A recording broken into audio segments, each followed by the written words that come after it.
আসসালামু আলাইকুম সবাইকে। আমরা 2-3 মিনিট পরে একদম ঠিক 9টায় ক্লাস শুরু করে দেবো। ওয়ালাইকুম আসসালাম ভাই, কেমন আছেন?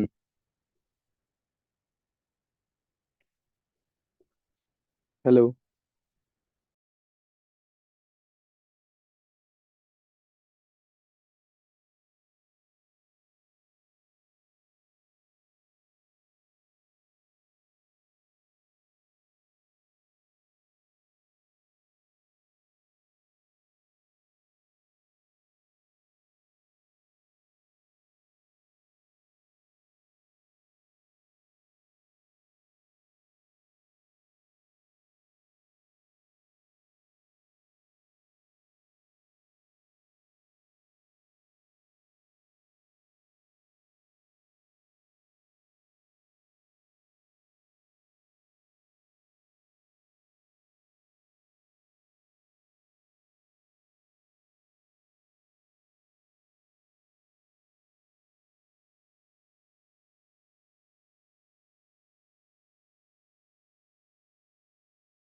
তো আমরা আজকে ক্লাসটা শুরু করি।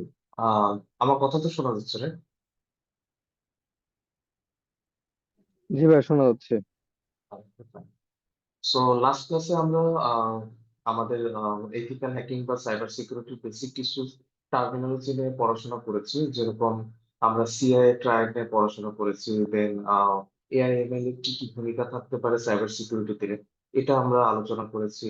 এরপরে আমরা যদি আরেকটু রিক্যাপ করি, আমরা কিছু আর্কিটেকচার দেখছি, সাইবার কিল চেইন, ডিফেন্সিভ ডেট অথবা অ্যাডাপটিভ সিকিউরিটি স্ট্র্যাটেজি।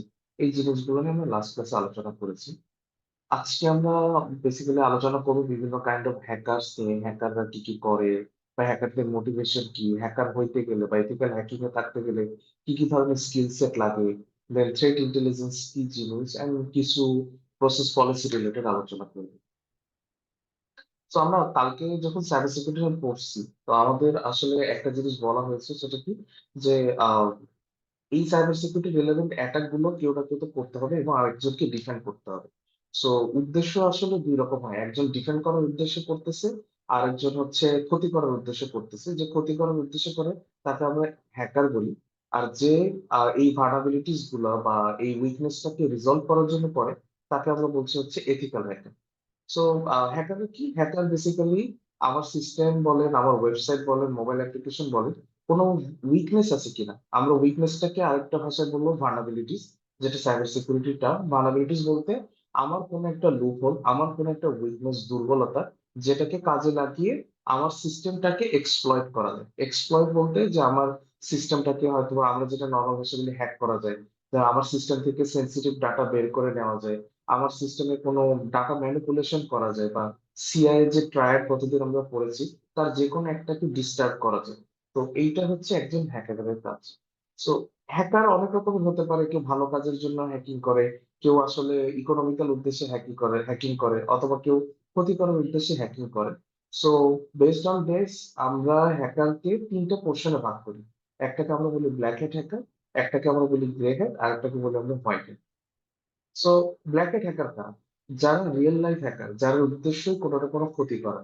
সো তারা কি করবে, আপনার সিস্টেমে কোনো লুপহোল আছে কিনা, কোনো ভালনারেবিলিটিস আছে কিনা সেটাকে আইডেন্টিফাই করবে, সেটাকে এক্সপ্লয়েট করবে, এন্ড দেন আপনার কোনো ক্ষতি সাধন করতে পারে। হতে পারে সে আপনার কাছে টাকা পয়সা চাইতে পারে, হতে পারে সে আপনাকে পলিটিক্যালি ইনফ্লুয়েন্স করতে পারে, হতে পারে সে আপনার লাইফ থ্রেটনিং কোনো ইভেন্টের ভিতরে দিয়েও নিয়ে যেতে পারে। হোয়াইট হ্যাট হ্যাকার কারা? বেসিক্যালি একজন ব্ল্যাক হ্যাট হ্যাকার যে চিন্তাগুলো করে, হোয়াইট হ্যাট হ্যাকারকেও সেম চিন্তা ভাবনা করতে হয়, বাট হোয়াইট হ্যাট হ্যাকিং এর টার্গেট হচ্ছে যে আমি একজন হ্যাকার কিভাবে চিন্তা করে, এইভাবে চিন্তা করে আমার সিস্টেমে কি কি উইকনেস আছে, কি কি ভালনারেবিলিটিস আছে এটা বের করবো, এন্ড এগুলোকে আমি প্যাচ করবো। প্যাচ করা বলতে এগুলোকে আমি রিজলভ করবো, যাতে একজন অ্যাটাকার এসে আমার সিস্টেমে কোনো লুপহোল বের করতে না পারে। সো এটা হচ্ছে হোয়াইট হ্যাট হ্যাকারের কাজ। ওকে। আর আরেকটা হ্যাকার আছে grey hat hacker. So grey hat হ্যাকারটা কি? গ্রে হ্যাট হ্যাকার হচ্ছে ব্ল্যাক হ্যাট হ্যাকার এবং হোয়াইট হ্যাট হ্যাকারের সাবসেট বলা যায়। সো সে কিছু অ্যাক্টিভিটিস করে যেটা হোয়াইট হ্যাট হ্যাকারের মতো, অর্থাৎ ডিফেন্সিভ পোর্শনে করে। কিছু হ্যাকিং করে একজন ব্ল্যাক হ্যাট হ্যাকারের মতো। ক্ষতি করে না, বাট ক্ষতি করতে গেলে কি কি স্টেপ করতে হয় সেটা করতে হবে। সো গ্রে হ্যাট হ্যাকিং কেন জরুরি? ধরেন আপনি আপনার অর্গানাইজেশনে কাজ করেন, আপনার অর্গানাইজেশনে একটা ওয়েবসাইট আছে। সো ওয়েবসাইটটাতে কি কি ভালনারেবিলিটিস আছে এটা আপনাকে বের করতে হবে, যাতে একজন হ্যাকার এই ভালনারেবিলিটিস গুলো বের করে আপনার ক্ষতি করতে না পারে। সেটা আপনি কিভাবে বের করবেন? তো আপনাকে তখন চিন্তা করতে হবে অ্যাজ এ হ্যাকার, যে একজন হ্যাকার আসলে কিভাবে চিন্তা করতে পারে। সেভাবে আপনি হ্যাকিং করে ভালনারেবিলিটিস গুলো বের করছেন, তার মানে আপনি সাম sort off white hacking activity করতেছেন। বাট এখানে কিছু কাহিনী আছে। আমরা যদি এবার একটু লাইনটা ড্র করে আসলে কেমনে ব্ল্যাক হ্যাট আর হোয়াইট হ্যাট কাপটা কি ভাগ করে ফেলবেন। সো ধরেন আমি ওস্তাদে জব করি, কথার কথা। সো আমি চাচ্ছি ওস্তাদেরটা আমি লেটস সে বাংলাদেশ গভর্নমেন্টের কোন একটা সাইটকে হ্যাক করবো, যে সাইট সম্পর্কে আমার কোনো আইডিয়া নেই। এই সাইটে কি ধরনের কাজ হয়, এই সাইটের ব্যাক এন্ডে কি কি ধরনের কম্পিউটার বা প্রোগ্রামিং ল্যাঙ্গুয়েজ আছে, কোন ধরনের অপারেটিং সিস্টেম বা সার্ভার ইউজ করছে, আমি কিছু জানি না। তো আমি যখন সেখানে কোনো হ্যাকিং অ্যাক্টিভিটি করবো, সেটাকে আমি তখন বলবো ব্ল্যাক হ্যাট হ্যাকিং অ্যাক্টিভিটি। কারণ আমি বেসিক্যালি কিছু জানি না। সো আমি যদি কোনো ক্ষতি, মানে ধরো লুপহোল পাই, কোনো মানালিটিস পাই, আমি ক্ষতি করার ট্রাই করি। এবার আমি তো যেহেতু ওস্তাদ থেকে গভর্নমেন্ট সাইটে করতেছিলাম, তো এটা হচ্ছে আমি বললাম ব্ল্যাক হ্যাট কি। এবার আমি ওস্তাদের ভার্নাবিলিটিস বের করবো, ওস্তাদ অ্যাপ্লিকেশনে কি কি আছে, ওস্তাদের কোনো সমস্যা আছে কিনা, সেই সমস্যাগুলো থাকলে রিজলভ করা, যাতে একজন হ্যাকার সেটার সুবিধা নিতে না পারে। এই অ্যাক্টিভিটিটা যখন আমি করবো তখন হচ্ছে হোয়াইট হ্যাট হ্যাকিং। কারণ হোয়াইট হ্যাট হ্যাকিং এ যখন আমরা যাই, তখন বেসিক্যালি আমার স্ট্রাকচার সম্পর্কে, কোন ধরনের ওয়েব অ্যাপ্লিকেশন আছে, ব্যাকএন্ডে কি কি ধরনের সার্ভার চলতেছে, ওয়েব অ্যাপ্লিকেশনে কোন ধরনের প্রোগ্রামিং ল্যাঙ্গুয়েজ ইউজ করছে, একটা বেসিক ইনফ্রাস্ট্রাকচার এবং নেটওয়ার্ক লেভেলের আইডিয়া থাকতে হবে। এবং এই আইডিয়ার উপর বেস করে আমি তখন অ্যাটাক গুলো চালাবো। সুবিধা কি?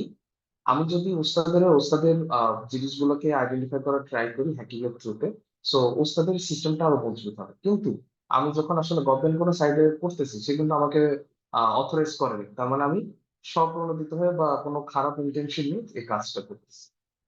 এই দুটার মাঝবর্তী একজন আছে, যেটাকে আমরা বলি গ্রে হেড।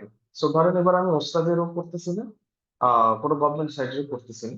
আমাকে ধরেন কোনো একটা এডুকেশনাল সাইট, লেটস কোন একটা স্কুল অথবা কলেজের সাইটে আমাকে ডাকছে, যে আপনি একজন হ্যাকার কি কিভাবে চিন্তা করতে পারেন, এভাবে অ্যাটাক গুলো করবেন। উদ্দেশ্য একটাই, আপনি করার পর আমাদেরকে জানাবেন, আমরা ওগুলো প্যাচ করবো। তো আমি কি করতেছি, আমি সাম sort of black box testing করতেছি, যে আমি আসলে কিছু জানি না তাদের কি কি আছে না আছে, করে একটা ফাইন্ডিংস দিচ্ছি। এরপরে তারা আমাকে বলতেছে আমাদের এই সার্ভার আছে, এই ওয়েব অ্যাপ্লিকেশন আছে, এগুলো করে। দেন আমি তখন হোয়াইট বক্স টেস্টিং করতেছি। তো দুই টেস্টিং এর মাঝামাঝি যে টেস্টিংটা হয়, এটাকে আমরা বলছি হচ্ছে গ্রে বক্স টেস্টিং। আর এই অ্যাক্টিভিটি গুলো যারা করে তারা হচ্ছে গ্রে হ্যাট। তার মানে ব্ল্যাক হ্যাটকে আমরা বলি অফেন্সিভ সাইডের হ্যাকার, যারা ইলিগাল অ্যাক্টিভিটি করে। হোয়াইট হ্যাট হ্যাকারকে আমরা বলবো ডিফেন্সিভ সাইডের হ্যাকার, যারা ইলিগাল অ্যাক্টিভিটি লিগাল ওয়েতে করে। Legal way in the sense, সে যে কোম্পানিতে করে বা যে ইনফ্রাস্ট্রাকচারের উপর করে, তার সাথে একটা কোড অফ কন্ডাক্ট করে ফেলে। সো আমি যদি ওস্তাদে করতে যাই, আমাকে একটা ওস্তাদের থেকে অনুমতি নিতে হবে, যে ভাই আমি আপনার অ্যাপ্লিকেশনে এই ধরনের অ্যাক্টিভিটি করবো। ওস্তাদ যদি ওকে করে, আমি তখন করতে পারবো। সেখানেও কথা আছে, ওস্তাদ কোনগুলোতে ওকে করছে আমি ততটুকুই চালাতে পারবো, এর বাইরে আমি চালাতে পারবো না। এমনকি এটা হতে পারে ওস্তাদ আমাকে বলছে যে হ্যাঁ, আপনি কোনো কারণে যদি কোনো ইউজারের পাসওয়ার্ডকে কম্প্রোমাইজ করতে পারে, কম্প্রোমাইজ করে আমাদেরকে জানাবেন, পাসওয়ার্ড দিয়ে আপনি লগ ইন করবেন না, যাতে আমরা ইউজারের কোনো ক্ষতি না হয়। সো এটাও কিন্তু এক ধরনের হ্যাকিং অ্যাক্টিভিটি। এই ধরনের অ্যাক্টিভিটি গুলো করতেছে হোয়াইট হ্যাকিং বা গ্রে হ্যাট অ্যাক্টিভিটি। সো যেখানে আমি কিছু সময় ডিফেন্সিভ, কিছু সময় অফেন্সিভ সাইডে কাজ করতেছি। ওকে। এর বাইরে আমার টার্মিনোলজি আছে হ্যাকারদেরকে আইডেন্টিফাই করার জন্য। যেরকম ধরেন আমরা যারা এই কোর্সে জয়েন করছি, হয়তোবা অনেকে প্রিভিয়াসলি কাজ করে আসছেন ধরে নিচ্ছি। বাট বেশিরভাগই হয়তো বা নতুন, যারা এখনো কাজ করেনি বা জানেন না। তো আমি ধরেন আজকে আপনাদেরকে একটা জিনিস শিখাইলাম যে এরকম একটা টুল আছে যেটা চালাইলে এই জিনিসটা এক্সপ্লয়েট হয় বা এখানে একটা ভালনারেবিলিটিস আছে কিনা বের হয়ে যায়। এবার আপনি ইচ্ছা মতো চালানো শুরু করলেন। সো এই ধরনের হ্যাকারদেরকে বলা হয় স্ক্রিপ্ট কিডিং। স্ক্রিপ্ট কিডিং কি, বেসিক্যালি তার অত ইনডেপথ নলেজ থাকে না। সে কি করে, কোন একটা টুল পেয়েছে, কোন একটা স্ক্রিপ্ট পেয়েছে, যেটা সে কোন একটা সিস্টেমের এগেনস্টে চালায় ভালনারেবিলিটিস বা অ্যাটাক করার ট্রাই করে। কেন স্ক্রিপ্ট কিডিং বলা হয়? কারণ আপনি যে অ্যাটাক প্রসেসে যাইতেছেন বা যেই সিনারিওটা ক্রিয়েট করার ট্রাই করতেছেন, সেটার এগেনস্টে হয়তো বা ওই কোম্পানিতে অলরেডি ডিফেন্সিভ মেকানিজম নেওয়া আছে। সো দেখা যাবে যে আপনার ওইটা আসলে হয়তো সাকসেসফুল নাও হতে পারে। বা বেশিরভাগ সময় কি হয়, স্ক্রিপ্ট কিডিং অ্যাটাকটা ডস অ্যাটাকে পরিণত হয়। ডস অ্যাটাক কি আমরা আলোচনা করবো, এটাকে বলে denial of service attack. Last ক্লাসে আমরা অ্যাভেলেবিলিটির এক্সাম্পল দিয়েছিলাম যে আমরা যখন গভর্নমেন্ট সাইটে রেজাল্ট দেখতে যাই, দেখা যায় যে বেশিরভাগ সময় আনএভেলেবল দেখায়, রাইট? যখন সবার রেজাল্ট একসাথে দেখতে ঢোকে।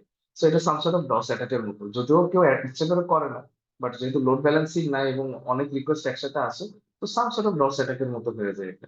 সো এটা হচ্ছে ডস অ্যাটাক। যারা স্ক্রিপ্ট কিনে তাদের বেশিরভাগ অ্যাটাকে আসলে ডস অ্যাটাক রিলেটেড হয়ে থাকে, ব্রুট ফোর্সিং অথবা ডস অ্যাটাক। আরেক ধরনের অ্যাটাকার আছে বা হ্যাকার বলতে পারে, সেটা হলো ইনসাইডার। সো ইনসাইডার কি, ধরেন আমি ওস্তাদের এখন আছি, ওস্তাদের সাথে আমার কোনো কারণে কিছু একটা জিনিসটা হয়তো বা মনোমালিন্য হয়েছে, আর আমি ওস্তাদ ছেড়ে যাবো। তো যাওয়ার আগে যেহেতু ওস্তাদের ডাটাবেজে আমার অ্যাক্সেস আছে, আমি ডাটাবেজের পাসওয়ার্ডটা চেঞ্জ করে দিলাম, বা ডাটাবেজে আপনাদের সবার ডাটা আছে, আমি সবার ডাটা ডিলিট করে দিয়ে চলে গেলাম। সো এটা কিন্তু একটা হিউজ থ্রেট। এন্ড ইনসাইডার অ্যাটাকের সবচেয়ে বড় থ্রেট, এটাতে আমি একটা সিলি এক্সাম্পল দিলাম। সবচেয়ে বড় থ্রেট হয় কি, কোম্পানির সিক্রেট তারা বিক্রি করে। তো দেখা যাচ্ছে যে কোম্পানির কোন একটা অ্যাপ্লিকেশন আছে যেটার এভরি ইউজার পাসওয়ার্ড সে জানে, সে সেটা কারো কাছে সেল করে দিল। 10 লাখ টাকা দিলে আমি ওস্তাদের অ্যাডমিন পাসওয়ার্ড সেল করে দিই। সো এইটা হচ্ছে ইনসাইডার অ্যাটাকারের সবচেয়ে বড় থ্রেট। এবং ওয়ার্ল্ডের যত হ্যাকিং অ্যাক্টিভিটি হয়, বেশিরভাগ হ্যাকিং অ্যাক্টিভিটিতে কোনো না কোনো ভাবে ইনসাইডার অ্যাটাকে জড়িত থাকে, আইদার সে প্যাসিভলি অথবা অ্যাক্টিভলি। যে সে স্বপ্রণোদিত করতেছে অথবা সে আসলে না বুঝে করতেছে। হয় না যে আমরা ফিশিং মেইলে ক্লিক করি, আমরা অনেক সময় কি যে কেউ কোন একটা ফেসবুকে কোনো লিঙ্ক শেয়ার করছে যে এই লিঙ্কে ক্লিক করলে আপনি এত টাকা পাবেন, আমরা ক্লিক করে ফেলি। সো এই ধরনের অসচেতন ইউজারদের জন্য কিন্তু অ্যাটাক গুলো হয়ে থাকে। সো আমরা যে টার্ম গুলো বলতেছিলাম, ব্ল্যাক হ্যাট, হোয়াইট হ্যাট আর গ্রে হ্যাট, এর মধ্যে হোয়াইট হ্যাট আর গ্রে হ্যাটটাকে আমরা এথিক্যাল হ্যাকার হিসেবে কাউন্ট করতে পারি।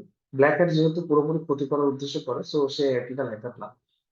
গ্রে হ্যাটটাও মানে most of the time ethical, but কিছু সময় হয়তো সে এথিক্যাল নাও থাকতে পারে, বাট হোয়াইট হ্যাট পুরো এথিক্যাল হ্যাকিং। সো এথিক্যাল হ্যাকিংটা আসলে কেন দরকার? তো ধরেন আমি আজকে একটা XYZ ওয়েবসাইট বানাইছি। সো এই ওয়েবসাইটে কি করে, ধরেন যে বাংলাদেশ ব্যাংকের বা বাংলাদেশের যে এনআইডি কার্ড আছে, এনআইডি কার্ডের ডাটা প্রসেসিং করে, যে কেউ এনআইডি কার্ডের ছবি দিলে সে ওখান থেকে ডাটাগুলোকে পড়ে একটা পিডিএফ এ বা কোনো একভাবে সে দিয়ে দেয়। একটা এক্সাম্পল দিলাম। সো এই যে সাইটটা বানাইছে, এখানে আমি সবার এনআইডি কার্ড নিয়ে কাজ করতেছি, তার মানে সেন্সিটিভ ডাটা। এখন কোন একটা হ্যাকার ম্যালিশিয়াস উদ্দেশ্যে অনেকগুলো এনআইডি কার্ড নিয়ে এসে ম্যাচ করার ট্রাই করলো, দেখলাম ম্যাচ করে এবং ডাটা দিয়ে দিচ্ছে। সে দুটা ডাটা দিলে আমি আরো 10টা ডাটা তাকে দিয়ে দিচ্ছি, ডেট অফ বার্থ দিচ্ছি, অ্যাড্রেস দিচ্ছি, নতুন মোবাইল নাম্বার থাকলে সেটাও দিয়ে দিচ্ছি। সো এই ধরনের ইলিগাল অ্যাক্টিভিটি গুলো কিন্তু হইতে পারে। এটা থেকে রক্ষা করার উপায় কি? আপনি ধরেন বলতেছেন যে না, আমি ফায়ার ওয়াল নিছি, আমি অ্যান্টিভাইরাস নিছি, সো আমার এটা রক্ষা হবে। আসলে ওইভাবে হয় না। তখন কি করতে হয়, আপনাকে অ্যাজ এ হ্যাকার কি কি ধরনের উইকনেস বা ভালনারেবিলিটিস পাইতে পারে, সেটাকে আইডেন্টিফাই করে সেটা রিজলভ করতে হয়। এই কাজটা যারা করে তারা হচ্ছে এথিক্যাল। তার মানে আপনার সিস্টেমকে স্ট্রেনথেন করার জন্য, হার্ডেন করার জন্য এথিক্যাল হ্যাকিং অ্যাক্টিভিটিটা জরুরি। So এতে কি হবে, আপনার কাস্টমারের ডাটা যদি থাকে বা অন্য যে কোনো সেন্সিটিভ ডাটা যদি থাকে, সেগুলো সিকিউরিটি পাবেন। আপনার যদি কোনো লুপহোল থাকে, ভালনারেবিলিটিস থাকে যেটাতে ব্রিচ হতে পারে সিকিউরিটি, সো সেটাকে আপনি বন্ধ করে রাখতে পারবেন। সো যখন আপনি এথিক্যাল হ্যাকিং অ্যাক্টিভিটি করবেন, যেহেতু আমরা বলছি এথিক্যাল হ্যাকিং অ্যাক্টিভিটির একটা কোর কনসেপ্ট হচ্ছে কোড অফ কন্ডাক্ট। সো এটাকে আমরা অর্গানাইজেশনের পার্সপেক্টিভে বলি SOP, statement of purpose. Okay. So আপনার কি করতে হবে, যার উপরে আপনি এথিক্যাল হ্যাকিং অ্যাক্টিভিটি করবেন, যে সিস্টেম হোক, অর্গানাইজেশন হোক, তার সাথে একটা চুক্তিতে আসতে হবে, একটা এগ্রিমেন্ট থাকতে হবে। এগ্রিমেন্টে থাকবে যে আপনি কি কি কাজ করবেন, কতটুকু স্কোপ, আপনি কতটুকু পারবেন না পারবেন। সো ইথিক্যাল হ্যাকিং হতে গেলে যে কোনো ক্লায়েন্টের কাছে 3টা কোশ্চেন ম্যান্ডেটরি করতে হয়, এবং এই 3টা কোশ্চেনের বাইরে অনেক কোশ্চেন আছে, বাট এই 3টে কোশ্চেন মাস্ট। কি?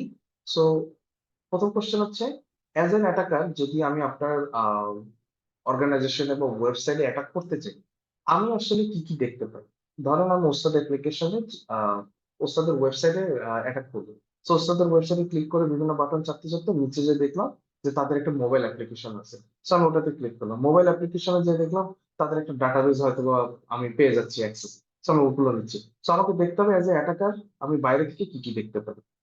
সেকেন্ড হচ্ছে যে এই যে ইনফরমেশন গুলো আমি পাইতেছি, এইটাতে আসলে আমি কি করতে পারবো। এখন ধরেন ওস্তাদের আমি মোবাইল অ্যাপ্লিকেশন ডাউনলোড করে যে ডাটাবেস পাইছি, ওই ডাটাবেসে লেখা আছে যে কোর্স একে কি কি থাকবে, কোর্স দুয়ে কি কি থাকবে, কোর্সিং এ কি কি থাকবে। এই ইনফরমেশনটা আমার আসলে লাগবে, আমার তো বেসিক্যালি কোনো লাভ নেই। আমার লাগবে কি, হয়তোবা যারা স্টুডেন্ট বা লার্নার আছেন এখানে, তাদের মোবাইল নাম্বার, তাদের হয়তোবা অ্যাকাউন্ট ডিটেলস।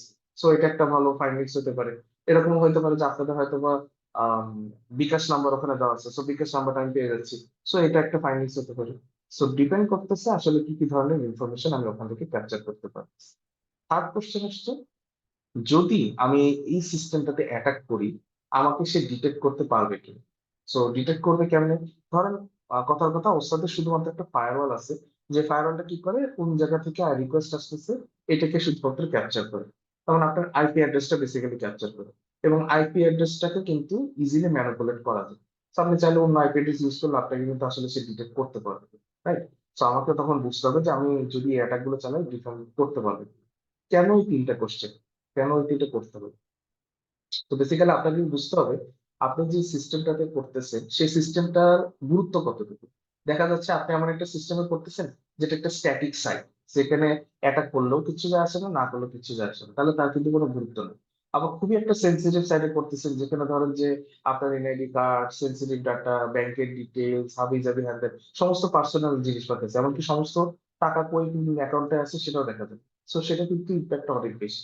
সেকেন্ড কি জিনিস, যে আপনি অনেকগুলো ডিফেন্সিভ মেকানিজম রাখছেন, ধরেন আপনি অ্যান্টিভাইরাস রাখছেন, ফায়ারওয়াল রাখছেন, ওয়েব অ্যাপ্লিকেশন ফায়ারওয়াল রাখছেন, কিন্তু এগুলো কোনোটাই কাজের না, বা কোনোটা আপনি প্রপারলি কনফিগার করতে পারেন না। তাহলে আপনার অ্যাটাক গুলোকে আপনি ডিটেক্ট করতে পারবেন কিনা সেটা কিন্তু কোনো ভিজিবিলিটি থাকবে না। সো এই জিনিসগুলো চেক করার জন্য আসলে অ্যাজ এ এথিক্যাল হ্যাকার আমাকে এই তিনটা বেসিক কোশ্চেন করতে হয়, এরপর আমি অ্যাডিশনাল কোয়েরি গুলো করবো।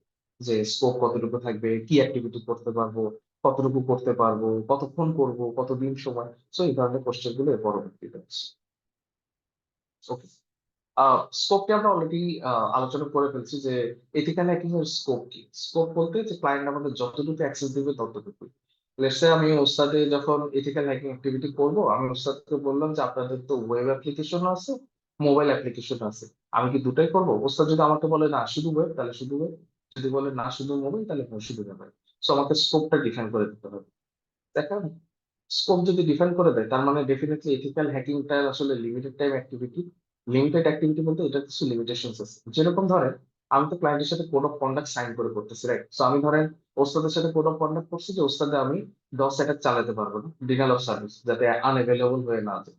কিন্তু ওস্তাদে এমন কোনো লোড ব্যালেন্সিং নাই যেটা এটা আটকাতে পারবে। পরবর্তী কি হলো, যেটা আমি সাইন করছি নন ডিসক্লোজার এগ্রিমেন্ট, যে না আমি এটা করব না, এগ্রিমেন্ট করছি যে কিছু করব না। সো আমি এটা একটা করি, পরবর্তীতে দেখা যাবে যে কোনো একটা স্ক্রিপ্ট কি সে একটা স্ক্রিপ্ট চালাইছে এবং ওস্তাদের সাইডটা বসে গেছে, আমার কিন্তু তখন রেসপন্সিবিলিটি থাকবে না, কজ আমি টেস্টিংটা করবো।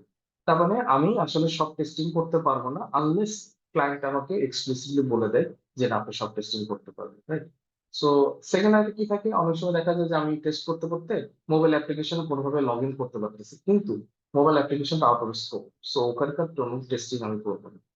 থার্ড হচ্ছে, ধরেন আমি ডাটাবেজ অ্যাক্সেস পাইছি, বাট ওস্তাদ বলে দিছে ডাটাবেজ অ্যাক্সেস পাওয়ার সাথে সাথে টেস্টিং বন্ধ করে দিতে। আমি টেস্টিং বন্ধ করে দিচ্ছি। ফলাফল কি, ডাটাবেজে যদি অন্য কেউ পেয়ে থাকে কি কি ধরনের এক্সপ্লয়েট চালাবে না চালাবে এটা কিন্তু আসলে আইডেন্টিফাইড হইলো না। সো এই ধরনের লিমিটেশনস গুলো আসলে এথিক্যাল হ্যাকিং অ্যাক্টিভিটি গুলো থাকে, যে কারণে অর্গানাইজেশন গুলো এখন 3 রকম কনসেপ্টে যাওয়া শুরু করছে। একটাকে আমরা বলি হচ্ছে ডিফেন্সিভ সাইডের কনসেপ্ট, যেটাকে আমরা বলি ব্লু টিম। একটাকে আমরা বলি হচ্ছে অফেন্সিভ সাইডের কনসেপ্ট, যেটাকে আমরা বলি রেড টিম। আরেকটা কনসেপ্ট যেটা হচ্ছে অফেন্সিভ এবং ডিফেন্সিভ দুটোর মাঝামাঝি, যেটাকে আমরা বলি purple team, some sort of black white and grey বক্সের মতো। সো ডিফেন্সিভ সাইডে কি হয়, লেটস সে আপনি ফায়ারওয়ালের লগ অ্যানালিসিস করতেছেন, আপনার একটা মনিটরিং টুল আছে, কই থেকে অ্যাটাক আসতেছে না আসতেছে। আপনি ডার্ক ওয়েব মনিটরিং এর জন্য একটা টুল নিছেন, যেখানে ডার্ক ওয়েবের অ্যাক্টিভিটি মনিটর করতেছে। আপনার একটা security incident and event management tool আছে। সমস্যা নাই যদি টুলগুলো সম্পর্কে পরিচিত না হয়, আমরা ধীরে ধীরে এগুলো সবই জানি। আপনার ধরেন একটা অ্যান্টিভাইরাস আছে। সো অনেকগুলো টুল আছে যেগুলো নিয়ে কাজ করে, যেগুলোর পলিসি, যেগুলোতে কি কি রুলস থাকবে, কি কি ডিটেক্ট করবে না করবে, এই জিনিসগুলো ডিপেন্ড করা থাকে। এটা হচ্ছে ডিফেন্সিভ সাইড বা ব্লু টিম। রেড টিমিং কি? So, আমার কোনো স্কোপ নাই, আমি যে যে ওয়েবসাইট পাবো রিলেটেড টু ধরেন ওস্তাদ, আমি সবগুলোতে অ্যাটাক করবো। কি ধরনের অ্যাটাক? ধরেন আমি অথেন্টিকেশন বাইপাস করার ট্রাই করব, আমি এসকিউএল ইনজেকশন করার ট্রাই করব, আমি ডাটাবেজে অ্যাক্সেস করার ট্রাই করব। এই ধরনের অ্যাটাক গুলো আমি কন্টিনিউয়াসলি করতে থাকবো। সো এটা হচ্ছে অফেন্সিভ সাইড বা রেড টিম। একজন থাকতে হবে যে আসলে দুটোর মধ্যে ব্যালেন্স করবে, সেটা হচ্ছে purple team. So purple team কি করবে? অফেন্সিভ সাইডে টেস্টিং গুলো করবে। কি কার উপরে করবে? ডিফেন্সিভ যে টুলস গুলো আছে তার উপরে করবে। কেমনি? ধরেন আপনি বলতেছেন আপনার একটা ফায়ারওয়াল আছে বা আপনার একটা অ্যান্টিভাইরাস আছে। তো আমি একটা ম্যালিশিয়াস ফাইল দিলাম, ম্যালিশিয়াস ডকুমেন্ট দিলাম, দিয়ে দেখলাম যে আপনার অ্যান্টিভাইরাসটা এটাকে ডিটেক্ট করতে পারে কিনা। যদি পারে তাহলে ভালো, যদি না পারে তার মানে আপনার ডিফেন্সের যে পলিসি গুলো আছে বা ট্রিগারিং মেকানিজম আছে সেটা আসলে প্রপারলি ফিক্স করা নাই। সো এই জিনিসগুলো তখন আমাকে আইডেন্টিফাই করতে হবে যে কোনটা আমি করবো কোনটা করবো। সো এই ধরনের অ্যাক্টিভিটিস গুলো করবে হচ্ছে পার্পল টিম। এখন আপনি যখন এজ এ এথিক্যাল হ্যাকার কাজ করতে চাইবেন, আপনি তো ডেফিনেটলি কিছু স্কিলস লাগবে, রাইট? সো আপনি জাস্ট সাইবার সিকিউরিটি ওয়ার্ডটা জানেন এন্ড দেন আমি কাজ শুরু করলে বের করবো। সো স্কিল গুলোকে আমরা দুটো ভাগে ভাগ করি, technical and non technical. Non technical বলতে সফট স্কিল যেটাকে বলে।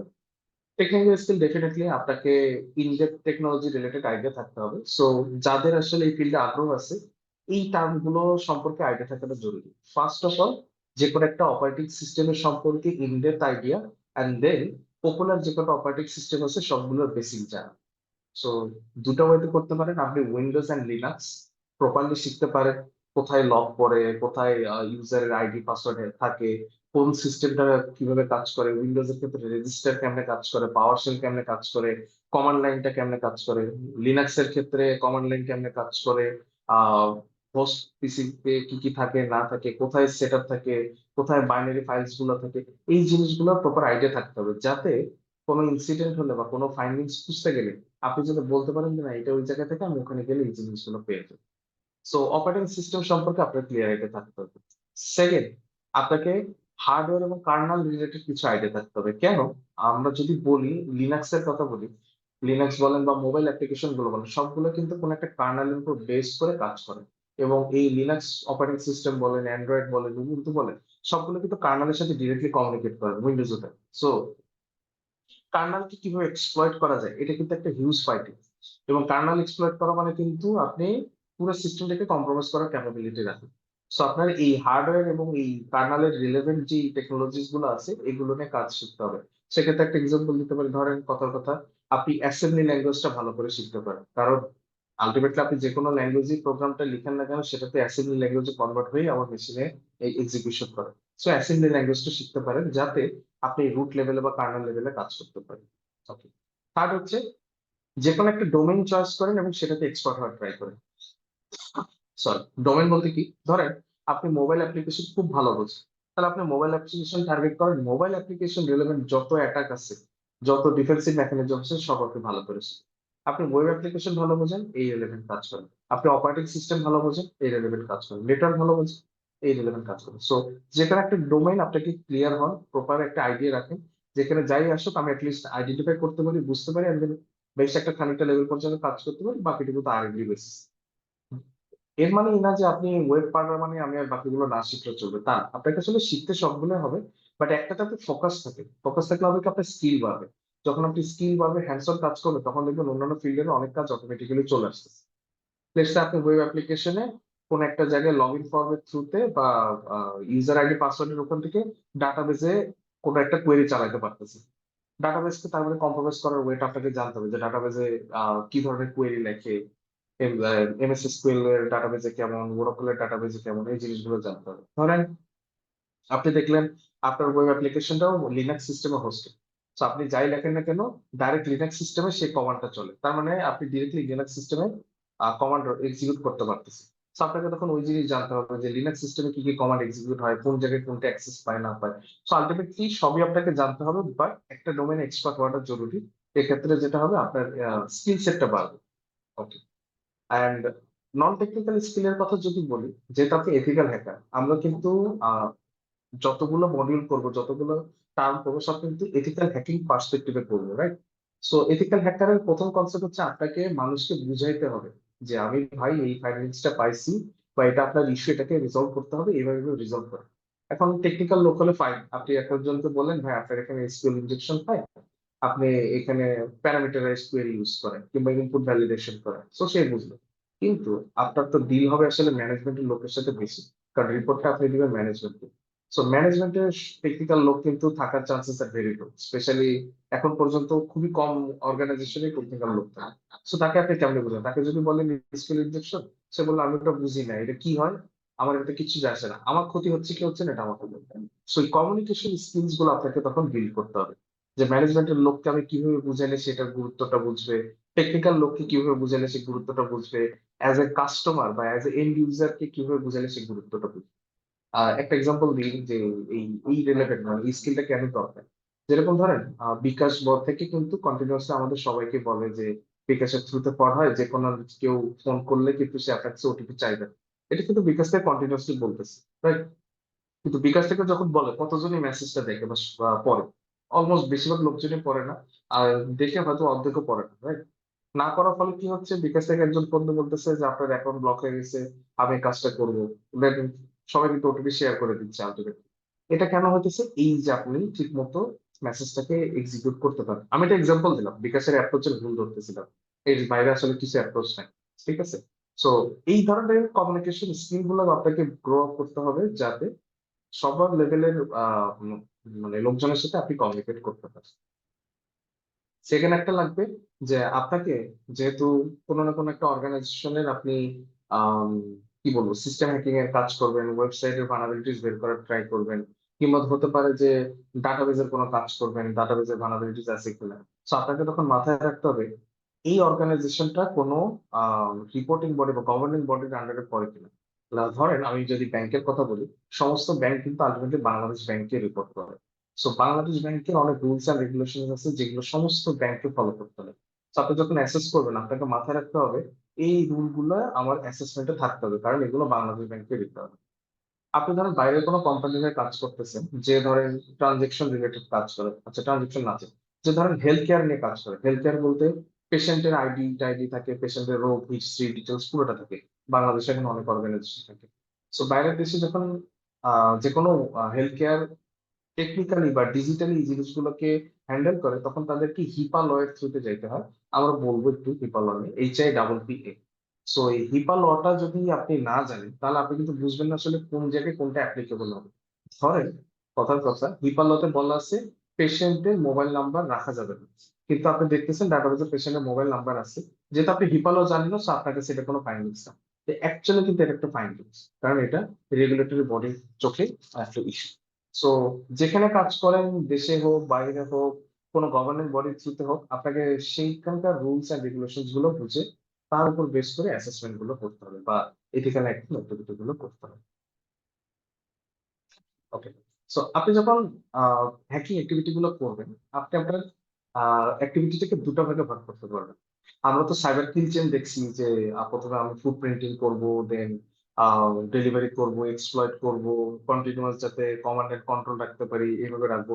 সো এই স্টেপটা এটা হচ্ছে আমার টোটালটাকে দুই ভাগে ভাগ করবো, একটাকে আমরা বলবো প্যাসিভ, একটাকে বলবো অ্যাক্টিভ। প্যাসিভ কি?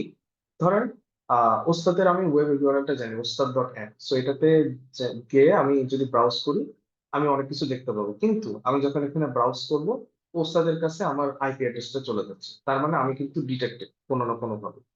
ওকে। সো আমি চাইতেছি না ওস্তাদের সাথে আমি কোনো কমিউনিকেশনে রাখবো না, আমি যে ওস্তাদের সম্পর্কে খোঁজ নিতেছি বা ওস্তাদকে আমি কোনোভাবে তার উইকনেস গুলো বের করার ট্রাই করতেছি, এটা যাতে ওস্তাদ না জানে। সো কেমনে করতে পারি? ধরেন ওস্তাদে যারা কাজ করে আমি তাদেরকে টার্গেট করছি, যে 10 জন এমপ্লয় পাইছি যারা সোশ্যাল মিডিয়াতে অনেক অ্যাক্টিভ বা টিকটক করে। সো তারা অনেক কিছু বলে বসে যে ওস্তাদে আজকে এটা হচ্ছে এটা হচ্ছে। So আমি এদেরকে টার্গেট করছি যে কোনোভাবে এদের থেকে আমি এমন কোনো ইনফরমেশন বের করতে পারি কিনা। অথবা অনেক পাবলিক ডাটাবেজ আছে, ধরেন আমরা একটা আজকে দেখবো ন্যাশনাল ভালনারেবিলিটি ডাটাবেস। সো এখানে দেখবো ওস্তাদের কোনো প্রিভিয়াসলি রিপোর্টেড সিকিউরিটি ইস্যুস আছে কিনা, যে ওস্তাদে ধরেন 2010 সালে ডাটা ব্রিচ হয়েছিল। সো এরকম ডাটা ব্রিচের কোনো অ্যাক্টিভিটি আছে কিনা, থাকলে তাহলে সেইটা কিভাবে হয়েছে, সো এটা আমি জানবো। ফলাফল কি হবে? এই ধরনের ইনফরমেশন গুলো আমার জন্য খুবই ইম্পর্টেন্ট একটা এথিক্যাল হ্যাকিং অ্যাক্টিভিটি চালানোর জন্য, যাতে আমি আগে থেকে একটা আইডিয়া করতে পারি, একটা অ্যাটাক সারফেস জেনারেট করতে পারি যে এই ধরনের অ্যাটাক গুলো এখানে পসিবল। এর মধ্যে আরো কি হতে পারে, আমি ধরেন প্যাসিভলি তার আইপি অ্যাড্রেস গুলো আইডেন্টিফাই করার ট্রাই করব, তাকে কে কে অ্যাক্সেস করে তাদের নেটওয়ার্ক ট্রাফিক গুলো অ্যানালাইসিস করার ট্রাই করব। এই জিনিসগুলো করবো যেটাতে ওস্তাদ কিন্তু আমাকে জানতে পারতেছে না যে আমি তার সিস্টেমের ব্যাপারে খোঁজ খবর দিচ্ছি। সো এই অ্যাটাক গুলোকে আমরা বলি প্যাসিভ অ্যাটাক।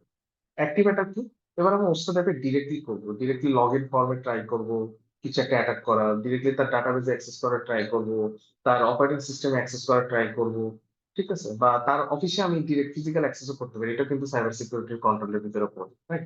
সো এই ধরনের অ্যাটাক গুলো হচ্ছে অ্যাক্টিভ অ্যাটাক। ধরেন আমি ওস্তাদে আহ, বলছে যে প্রত্যেক সেকেন্ডে 100 জন লার্নার ঢুকতে পারে। তো আমি কি করছি, একসাথে 200 জন লার্নার রিকোয়েস্ট দিচ্ছি যাতে ওস্তাদ একটা হ্যাং করে ডাউন হয়ে যায়, সো একটা ডস অ্যাটাক চালাতে পারি। আমি জানি যে ওস্তাদের ধরেন অ্যান্টিভাইরাস আছে, সেই অ্যান্টিভাইরাসটাকে বাইপাস করার ট্রাই করতে পারি। ওস্তাদের ধরেন কোথাও ম্যালিশিয়াস ফাইল লোড করার অপশন আছে, তো আমি ম্যালওয়্যার একটা লোড করে দিতে পারি। এই ধরনের অ্যাক্টিভিটিস গুলো করবো যেগুলো ওস্তাদ অ্যাপের সাথে ডিরেক্টলি ইনভলভ। সো এইটাকে আমরা বলছি হচ্ছে অ্যাক্টিভ। এর বাইরে আরো কিছু অ্যাটাক আছে যেরকম ক্লোজিং অ্যাটাক। ক্লোজিং অ্যাটাকটা বেসিক্যালি পার্সনের উপরে বেশি হয়ে থাকে অথবা ফিজিক্যাল অ্যাক্টিভিটির থ্রুতে বেশি হয়ে থাকে। ধরেন আমি পাসওয়ার্ড দিচ্ছি, আমার এখানে কেউ একজন দাঁড়ায় আমার পাসওয়ার্ডটা দেখতেছে, যেটাকে আমরা বলি শোল্ডার শার্পিং। সো আমরা এগুলো আলোচনা করবো ডিটেলস, সমস্যা নেই। সো শোল্ডার সার্ফিং এর থ্রুতে সে আমার পাসওয়ার্ড গুলো দেখে দিচ্ছে, অথবা আমি ধরেন একটা নোটপ্যাডে ইউজার আইডি পাসওয়ার্ড লিখে রাখি যে আমার ওস্তাদ অ্যাপে ঢোকার জন্য ইউজার আইডি এটা, পাসওয়ার্ড এটা। তো আমি ওটাকে এখানে রেখে দিচ্ছি। তো দেখা যাচ্ছে কেউ এসে আমার ওটাকে তুলে নিল, নিয়ে দেখছে যাচ্ছে এই ইউজারকে পাসওয়ার্ড আমাকে কম্প্রোমাইজ করে ফেলল। অথবা এরকম হতে পারে যে আমি আপনার সাথে কমিউনিকেট করতেছি, আমাদের মাঝে একজন আছে যে আমাদের কমিউনিকেশনটা কোনোভাবে ক্যাপচার করতেছে। কিভাবে ক্যাপচার করা যায় আমরা আসবো, এগুলো কনসেপ্টের সমস্যা নেই। তো সে কোনোভাবে ক্যাপচার করতেছে, ক্যাপচার করে সে আমাদের কথাবার্তা শুনতেছে, কোনো ক্ষতি করতেছে না, বাট আমরা যত সেন্সিটিভ ইনফরমেশন গুলো শেয়ার করতেছি সে সেগুলো শুনতেছে। এগুলোকে আমরা বলি হচ্ছে ক্লোজিং অ্যাটাক। আর ইনসাইডার অ্যাটাক যেটা বলছিলাম, ইনসাইডার অ্যাটাক মানে হচ্ছে আপনি আসলে একজন এমপ্লয়ি, ধরেন আমি ওস্তাদের একজন এমপ্লয়ি। সো আমি কি করতেছি, যাওয়ার সময় রাগ করে ওস্তাদ আমাকে যে ল্যাপটপ দিচ্ছে ওটা নিয়ে যাচ্ছি, হতে পারে ওই যে ডাটাবেজের ডাটা মিস হয়ে যাচ্ছে। সো এই ধরনের অ্যাটাক গুলো হচ্ছে ইনসাইডার অ্যাটাক এর আন্ডারে। সো যে কোনো অ্যাটাক যখন করা হয় একটা মেজর কনসার্ন থাকে, অ্যাটাকটাকে আসলে আমি কিভাবে ডিফাইন করব। সো ডিফাইন করতে গেলে মানে ধরেন যে আমরা তো ছোট পরিসরে আসলে অনেক সময় হয় যে এই যে বলে না মাঝে মধ্যে ইন্ডিয়ান হ্যাকাররা পাকিস্তানিদের ওয়েবসাইট বসায় দিচ্ছে, বা পাকিস্তানি হ্যাকাররা ইন্ডিয়ান হ্যাকারদের বা ইন্ডিয়ান গভর্নমেন্টের কোন একটা সাইটে অ্যাটাক করছে। এটা কেমনে আইডেন্টিফাই করে, একটা ওয়ে হয় কি, ক্লেম করে পাকিস্তানি যে হ্যাকিং গ্রুপ আছে তারা হয়তো তাদের পেজে বা তারা হয়তো কোনো সোশ্যাল মিডিয়া প্ল্যাটফর্মে এসে বলে আমরা এই কাজটা করেছি ক্রেডিট নেওয়ার জন্য, রাইট? সো আরেকটা অ্যাপ্রোচ হতে পারে যে না, এটা কোনোভাবে আইডেন্টিফাই করা গেছে যেটা আসলে পাকিস্তানি অ্যাটাকারদেরই কাজ। এইটা কেমনে করে, এইটার জন্য আছে একটা ফ্রেমওয়ার্ক যেটাকে বলা হয় মাইটার ATT&CK ফ্রেমওয়ার্ক। এটার ডিটেলস আমরা এখন পড়বো না, আমরা পড়বো এটা পরে আছে আমাদের। সো এটা একটা ফ্রেমওয়ার্ক, এই ফ্রেমওয়ার্কের কাজ কি, এই ফ্রেমওয়ার্ক তিনটা জিনিস নিজেদের মধ্যে নোটিফাই করে তার উপর বেস করে অনেক সাবসেকশন করে। তিনটা কি কি, tactics, technique and procedure. So ট্যাকটিকটা কি, যে আপনি একজন হ্যাকার, সো আপনার তো নিজস্ব কিছু স্টাইল থাকবে, রাইট? মানে আমি যখন একটা বড় পরিসরে হ্যাক করব, আমি নিশ্চয়ই এরকম না হ্যাক করে চুপচাপ বসে থাকবো, কারণ আমার উদ্দেশ্য থাকবে এটা যে আমি হ্যাক করছি এটা আমার জানা। সো আমার একটা স্টাইল থাকতে পারে রজনীকান্তের মতো, রাইট? তো ধরেন যে আমি হ্যাক করলে আমার স্টাইল হচ্ছে, আমি হ্যাক করলে পিসিতে বড় বড় করে লিখে দিই হ্যাকড বাই মি। সো এটা একটা আমার একটা স্টাইল হতে পারে। এটাকে আমরা বলি হচ্ছে ট্যাকটিক্স। টেকনিক্স কি, টেকনিক্সটা হচ্ছে যে এই জিনিসটা আমি কেমনে আইডেন্টিফাই করবো, ঠিক আছে? কেমনে আইডেন্টিফাই বলতে, যে আমার স্টাইল হচ্ছে আমি যখন এই লেখাটা লিখি, আমি এই লেখাটা লেখার আগে আমি তার রাউটারকে অ্যাটাক করি, রাউটারকে অ্যাটাক করে রাউটারের সমস্ত ট্রাফিক ধরি, দেন আমি তার পিসিতে এরকম বড় বড় করে লেখাটা দিই। প্রসিজার কি, আমি কোনো না কোনো স্টেপ বাই স্টেপ ফলো করে তে কাজগুলো করি, রাইট? সো ধরা যায় যে প্রথমে আমি ইউজারকে একটা ম্যালিশিয়াস ফিশিং মেইল দিই, ফিশিং মেইলটা সে ওপেন করলে তাকে আমি বলি ওখানে তার রাউটারে লগ ইন পাসওয়ার্ড দিতে, সে হয়তো দিয়ে দিছে কোনো কারণে, তাহলে আমি তার রাউটারে লগ ইন ক্রেডেনশিয়াল পেয়ে গেছি। এরপর আমি তার রাউটারকে কম্প্রোমাইজ করে দেন আমি তার পিসিতে এরকম করে লেখা দিচ্ছি। সো এই তিনটা জিনিসের উপর বেস করে ডিসাইড করা হয় এই ধরনের হ্যাকিং অ্যাক্টিভিটি গুলো কোন অ্যাটাকার গ্রুপ করতে পারে বা কোন হ্যাকিং গ্রুপ করতে পারে। ওয়ার্ল্ডের বড় বড় অনেক হ্যাকিং গ্রুপ আছে, লেজারাস আছে বা এরকম রাশিয়ান বিয়ার আছে। সো তাদের প্রত্যেকের না একটা কোয়ালিটি আছে, একটা স্টেপ আছে, তারা স্টেপ গুলো ফলো করে করে করে। আমি জাস্ট একটা মিনিটের জন্য আপনাদেরকে দেখাই দিই, আমরা এটা ডিটেলস করবো, সো আপাতত বোঝার দরকার নেই, জাস্ট দেখানোর জন্য যে এটা কি ব্যাপার। এটা হচ্ছে মাইটারের এই ফ্রেমওয়ার্কটা, এটিটিএন সিটি, ঠিক আছে। সো এইখানে কি কি ধরনের অ্যাক্টিভিটি হতে পারে, একটা হ্যাকিং অ্যাক্টিভিটির কতগুলো সাবসেকশন আছে, প্রত্যেকটা এখানে বলে দেওয়া আছে। এন্ড দেন এখানে রিসোর্স সেকশনে আপনি অনেক কিছু পাবেন। সিটিআই, যেটাকে বলা হচ্ছে সাইবার থ্রেট ইন্টেলিজেন্স, এখানে যদি যান আপনি এখানে সমস্ত বড় বড় হ্যাকিং গ্রুপ সম্পর্কে জানতে পারবেন, এবং তারা কি কি ধরনের অ্যাটাক করে না করে, তাদের স্পেশালিটি কি, তারা কিভাবে আইডেন্টিফাই করতে পারবে যেটা আসলে এই গ্রুপে করছে। যেরকম APT28 খুবই জনপ্রিয় একটা অ্যাটাকার গ্রুপ। সো দেখা যায় যে তাদের কম হচ্ছে, তারা ধরেন যে ফরেস্ট ব্লিজার্ড টুলটা ইউজ করে। সো ফরেস্ট ব্লিজার্ড টুল দেখলে ধরে নেওয়া হয় যে এটা তাহলে APT28 গ্রুপটা অ্যাটাক করতে পারে। সো তারা কি কি ধরনের অ্যাটাক গুলো চালাতে পারে সেগুলো আমরা দেখবো। So, এখানে পাবলিকলি ইনফরমেশন গুলো অ্যাভেলেবল আছে। এটা কেন লাগে যদি আমরা বলি, সো আপনি যখন ডিফেন্সিভ সাইডে কাজ করবেন আপনাকে তো বেসিক্যালি আইডেন্টিফাই করতে হবে সবসময় যে আমার এখানে যে অ্যাটাকটা হচ্ছে সেটা কে করতেছে না করতেছে, বা কোন জায়গা থেকে আসতেছে, তারা কিভাবে অ্যাটাক করে, সেই জায়গাগুলোতে আমি যাতে ডিফেন্ড করতে পারি। এই জিনিসটা জানা সবচেয়ে ইজিয়েস্ট হচ্ছে এই টেকনিক্স এন্ড প্রসিজার সম্পর্কে আইডেন্টিফাই।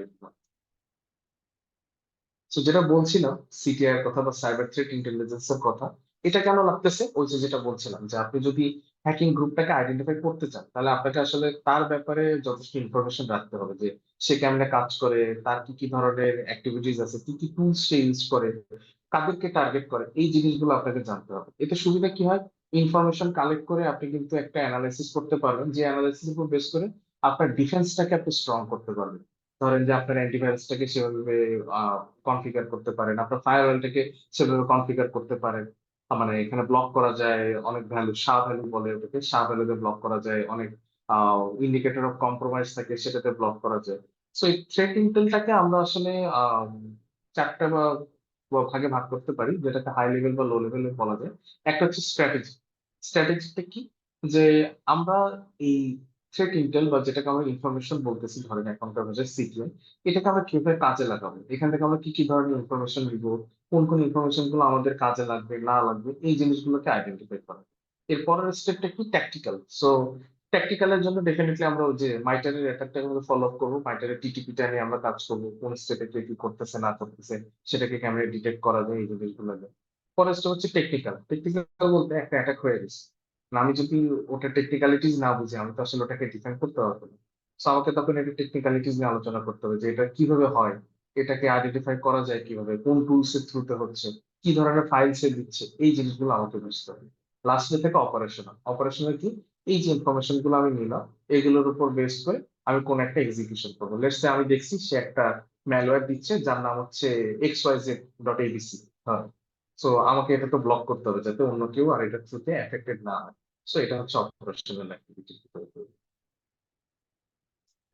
তো এই যে সিটিআর কথা বলছি বা থ্রেট ইন্টেলিজেন্স কথা বলছি, এটা একটা লাইফ সাইকেল আছে। লাইফ সাইকেলটা কি, ফার্স্টে আপনাকে প্ল্যান করতে হবে যে আপনি কোথায় কোথায় থেকে ইনফরমেশন কালেক্ট করবেন, ইনফরমেশন কালেক্ট করার পরে কি কি ইনফরমেশন আপনার জন্য ম্যান্ডেটরি, কোনগুলো আপনার জন্য দরকার নাই। ধরেন আমরা ওস্তাদ প্ল্যাটফর্মের কথা যদি চিন্তা করি, ওস্তাদের জন্য যদি আমরা একটা থ্রেট ইন্টেল টিম বানাই যেখানে আমরা লাইফ সাইকেলটা ফলো করবো, আমার নিশ্চয়ই ওস্তাদ একটা কোনো ব্যাংকিং ট্রানজেকশন হয় না, সো আমি এটা ধরবো না যে এই ব্যাংকিং ট্রানজেকশনে যারা অ্যাটাক করে সেই ধরনের অ্যাটাকারের সিনারি আমাকে চিন্তা করবো, সেই ধরনের ইনফরমেশন লাগবে না। আমার লাগবে কি, যারা এডুকেশনাল প্ল্যাটফর্মকে কারা ইউজ করে বা কারা অ্যাটাক করার ট্রাই করে, সো তাদের ক্ষেত্রে কি কি ইনফরমেশন লাগবে, কিভাবে অ্যাটাক করা যায়, এই ইনফরমেশন গুলো আমাকে কালেক্ট করতে হবে। কালেক্ট করার পরে আমাকে প্ল্যান করতে হবে যে এই ইনফরমেশন গুলাকে যখন কালেক্ট করবে, ডেফিনেটলি এর এগেইনস্ট আমাকে ডিফেনশন বা ডিফেন্সের একটা ব্যবস্থা রাখতে হবে। সো সেটা আমি কিভাবে রাখতে পারি, কোথায় অ্যান্টিভাইরাস বসাবো কিনা, ফায়ারওয়াল বসাবো কিনা, কোথায় বসালে ভালো হবে, কি কি ব্লক করতে হবে না করতে হবে, এই প্ল্যান গুলো থাকতে হবে, একটা টিম তৈরি করতে হবে। দেন কি হবে, সেকেন্ড স্টেপ। সেকেন্ড স্টেপটা কি, আমরা এবার ইনফরমেশন কালেক্ট করবো। সো আমি মোটামুটি ডিফাইন যে আমার এডুকেশন প্ল্যাটফর্মের জন্য আমার এই জিনিসগুলো লাগবে। এখন এই রিলেভেন্ট আমি ইনফরমেশন গুলো কালেক্ট করবো, যে পাবলিকলি আমার অর্গানাইজেশনের এই ধরনের কোনো ইনফরমেশন অ্যাভেলেবেল আছে কিনা, অন্য কোনো অর্গানাইজেশন যারা আমাদের মতো কাজ করে, ধরেন ওস্তাদের যারা কম্পিটিটর আছে তাদের কোনো অ্যাটাক হচ্ছে কিনা, তাদের অ্যাটাক হলে কি কি ধরনের হচ্ছে, কি করতেছে, কিসের থ্রুতে করতেছে, এই জিনিসগুলো আইডেন্টিফাই করা। থার্ড স্টেজ হচ্ছে এক্সপ্লয়টেশন। সো ধরেন আমি পেয়ে গেছি যে কে একজন আমাকে কোন একটা ম্যালওয়্যারের থ্রুতে অ্যাটাক করতেছে। সো আমাকে তখন বুঝতে হবে ম্যালওয়্যার থ্রুতে কিভাবে অ্যাটাক করতেছে। মানে পুরো প্রসেসটাকে আমাকে তখন আইডেন্টিফাই করে ডিজাইন করতে হবে যে সে আমাকে একটা ফিশিং মেল পাঠায়, ফিশিং মেলে আমি ক্লিক করি, ক্লিক করার পরে সেখানে ইনস্টল হয়ে যায়, ইনস্টল হয়ে যাওয়ার পর আমি এটাকে শিখবো। সো এই ডাটা অ্যানালাইসিসটা আমাকে তখন করতে হবে। সেকেন্ডটা হচ্ছে প্রোডাকশন। সো অ্যানালাইসিস যেহেতু করছি, ডেফিনেটলি আমাকে এখন এটাকে আপ টু ডেট রাখতে হবে। সো এটার এগেইনস্ট ডিফেন্স মেকানিজম গুলো আপ টু ডেট করতে হবে। ধরেন ওইটার নাম আমি জানি যে xyz.abc, তাহলে আমি এটাকে ব্লক করে দিলাম অ্যান্টিভাইরাস থেকে, যাতে আর কারো পিসি এটা চলতে না পারে। এই জিনিসগুলো তখন আমাকে করতে হবে। দেন কি হবে, এই ডেসিমেশন এন্ড ইন্টিগ্রেশন। সো এটা যেহেতু করছি, এবার আমার পুরো এই থ্রেড সাইকেলটাকে আপ টু ডেট করতে হবে। কেমনে, যে আমি বের করছি এইভাবে হয়, এই পিডিএফ এর থ্রুতে বা ডকুমেন্টের থ্রুতে হচ্ছে। সো এটা আমার সফট পিন বলেন বা আইওসি বলেন, আইওসি হিসেবে এটাকে আমার আপ টু ডেট রাখতে হবে। সো থ্রেট ইন্টেলের আরেকটা পার্ট হচ্ছে ভালনারেবিলিটি ম্যানেজমেন্ট বা ইনসিডেন্ট ম্যানেজমেন্ট। ঠিক আছে। সো ইনসিডেন্ট ম্যানেজমেন্টটা কি, ধরেন আমাকে কেউ হ্যাক করছে। হ্যাক করলে ডেফিনেটলি আমার কোনো না কোনো ইন্টারাপশন তো হবে, হয় বিজনেস ইন্টারাপশন হতে পারে, আমার ওয়েবসাইটটা আনএভেলেবল হতে পারে, যে কোনো কিছু হতে পারে। সো থ্রেট হ্যান্ডলিংটা আমাকে তখন শিখতে হবে, ইনসিডেন্ট ম্যানেজমেন্ট আমাকে তখন শিখতে হবে। এটার অনেকগুলো স্টেপ আছে, যা ভালনারেবিলিটিস আমরা কিভাবে হ্যান্ডেল করতেছি। ধরেন আমি জানি ওস্তাদ অ্যাপে একটা পুরোনো ভার্সন ইউজ করা হচ্ছে, পুরোনো কোনো একটা জাভাস্ক্রিপ্টের ভার্সন। সো আমি এটাকে কোনো দিনে আপডেট করতেছি না। সো আমি ভালনারেবিলিটিকে কিভাবে হ্যান্ডেল করতেছি সেটা আমাকে দেখতে হবে। দেখা যাবে হয়তোবা যে যে জাভাস্ক্রিপ্টের ফাইলটা পুরোনো, সেটা আমার ওয়েবসাইটে কোথাও ইউজ হচ্ছে না, এই জন্য আমি বদার না। সেটা একটা হতে পারে ভালনারেবিলিটি হ্যান্ডলিং এর এক্সাম্পল। ঠিক আছে। দেন আছে আর্টিফ্যাক্ট হ্যান্ডলিং। সো ওই ভালনারেবিলিটির কোনো কারণে এক্সপ্লয়েট হয়ে গেছে, কোন একজন অ্যাটাকার পেয়ে গেছে, সে কোনোভাবে ওটা এক্সপ্লয়েট করছে। তাহলে আমাকে ওই এক্সপ্লয়েটের এগেনস্টে কি কি ধরনের অ্যাক্টিভিটি চালাচ্ছে সে আর্টিফ্যাক্ট গুলো কালেক্ট করতে হবে। সেটার এগেনস্টে অ্যালার্ট জেনারেট আমি কেমনে করবো, সেই রুলস গুলো আমাকে লিখতে হবে। দেন ইনসিডেন্ট হ্যান্ডলিং করতে হবে। ইনসিডেন্ট হ্যান্ডলিং এ আমার স্টেপস আছে, যে স্টার্ট পয়েন্ট থেকে করছে, আপনি কি কালেকশন গুলো নেবেন, ইনফরমেশন গুলো নেবেন, যে সে এই আইপি অ্যাড্রেস থেকে অ্যাটাক করছে, এই ফাইলটা দিছে, অমুক অ্যাটাক পিসিতে অ্যাটাক করছে, এই ইনফরমেশন গুলো নেবেন। দেন এটাকে কিভাবে ট্রায়াজ করবেন। ট্রায়াজ বলতে কি বোঝায়, আপনি নিজে আবার এটাকে ম্যাপিং করার ট্রাই করবেন। হতে পারে আপনি নিজে এক্সিকিউট করে দেখলেন আসলে এইভাবে সম্ভব কিনা, অথবা আপনি যে লগস গুলো পাইছেন, যে এভিডেন্স গুলো পাইছেন, সেখানকার থ্রুতে ম্যাচ করে দেখলেন যেটা পসিবল কিনা। যদি পসিবল হয়, তাহলে আপনি এটাকে ডিটেকশন করলেন, রিপোর্টিং করলেন যে হ্যাঁ, এই জিনিস এইভাবে পসিবল, সো এটা আমি ডিটেক্ট করছি, এন্ড দেন নেক্সট টাইম যাতে না হয় সেটা আমাকে আটকে রাখতে হবে। ওকে। সো এটা বেসিক্যালি ইনসিডেন্ট রেসপন্স এবং হ্যান্ডলিং এর স্টেপ গুলো, আমি আর এটা নিয়ে আলোচনা করলাম না। আরেকটা জিনিস জানতে হবে যদি সাইবার সিকিউরিটি আমরা কাজ করতে চাই, সেটা হলো রিস্ক ম্যানেজমেন্ট। রিস্ক ম্যানেজমেন্টটা কি জিনিস? তো আমরা এতক্ষণ অনেকক্ষণ ভার্নাবিলিটিস নিয়ে আলোচনা করছি, আমরা আরেকটু ক্লিয়ারিফিকেশন করবো তিনটা টার্মিনোলজি নিয়ে। ভার্নাবিলিটিস কি, রিস্ক কি, থ্রেট কি। এটা সাইবার সিকিউরিটি একটা বেসিক কোশ্চেন, যে কোনো জায়গায় আপনি ইন্টারভিউ দিতে গেলে এই কোশ্চেনের সম্মুখীন হতে হবে। সো ভার্নাবিলিটিস হচ্ছে একটা উইকনেস। লেটস সে আমার বাসায় একটা দরজা আছে, যে দরজার কোনো আহ ছিটকানি নেই। সো এমনি জাস্ট আমি গেটটা আগায় দিতে পারি অথবা গেটটা খুলতে পারি। সো আমার ভার্নাবিলিটিস কি, যে যে কেউ চাইলে গেটটা খুলে ঢুকে যেতে পারে। সো এটা আমার উইকনেস, যেটাকে আমরা বলছি ভার্নাবিলিটিস। ওকে। এই যে আমার তাহলে যদি ঢুকে যায়, আমার সমস্যা কি?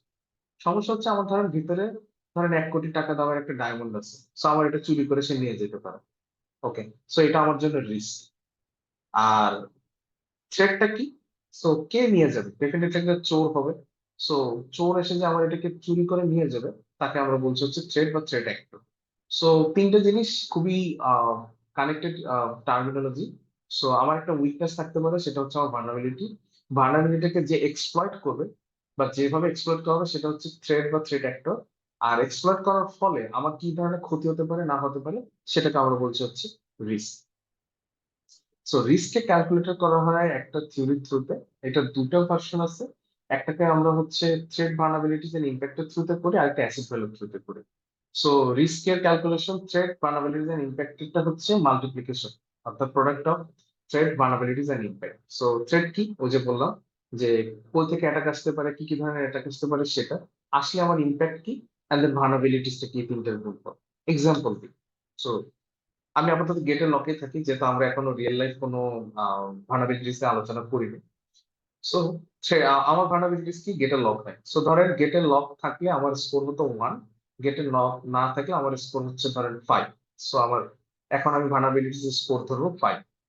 এরপরে থ্রেট কি, যে চোর আসতে পারে, হয়তো এরকমও হতে পারে আমিও মনে ভুলে যেতে পারি। সো আমি মনে ভুলে গেলে স্কোর ধরেন 2, চোর আসলে স্কোর হচ্ছে 5। সো আমি থ্রেটের স্কোর ধরলাম 5। ইম্প্যাক্ট কি, ধরেন আমার এখানে 5 টাকা থেকে শুরু করে 5,000 টাকা পর্যন্ত জিনিস আছে। সো ইম্প্যাক্টটা তখন ক্যালকুলেট হবে এইভাবে, যে যদি 5 টাকার জিনিস হয় তাহলে 5 দেখুন, যদি 5,000 টাকার জিনিস হয় তখন 5,000 টাকার ইম্প্যাক্ট।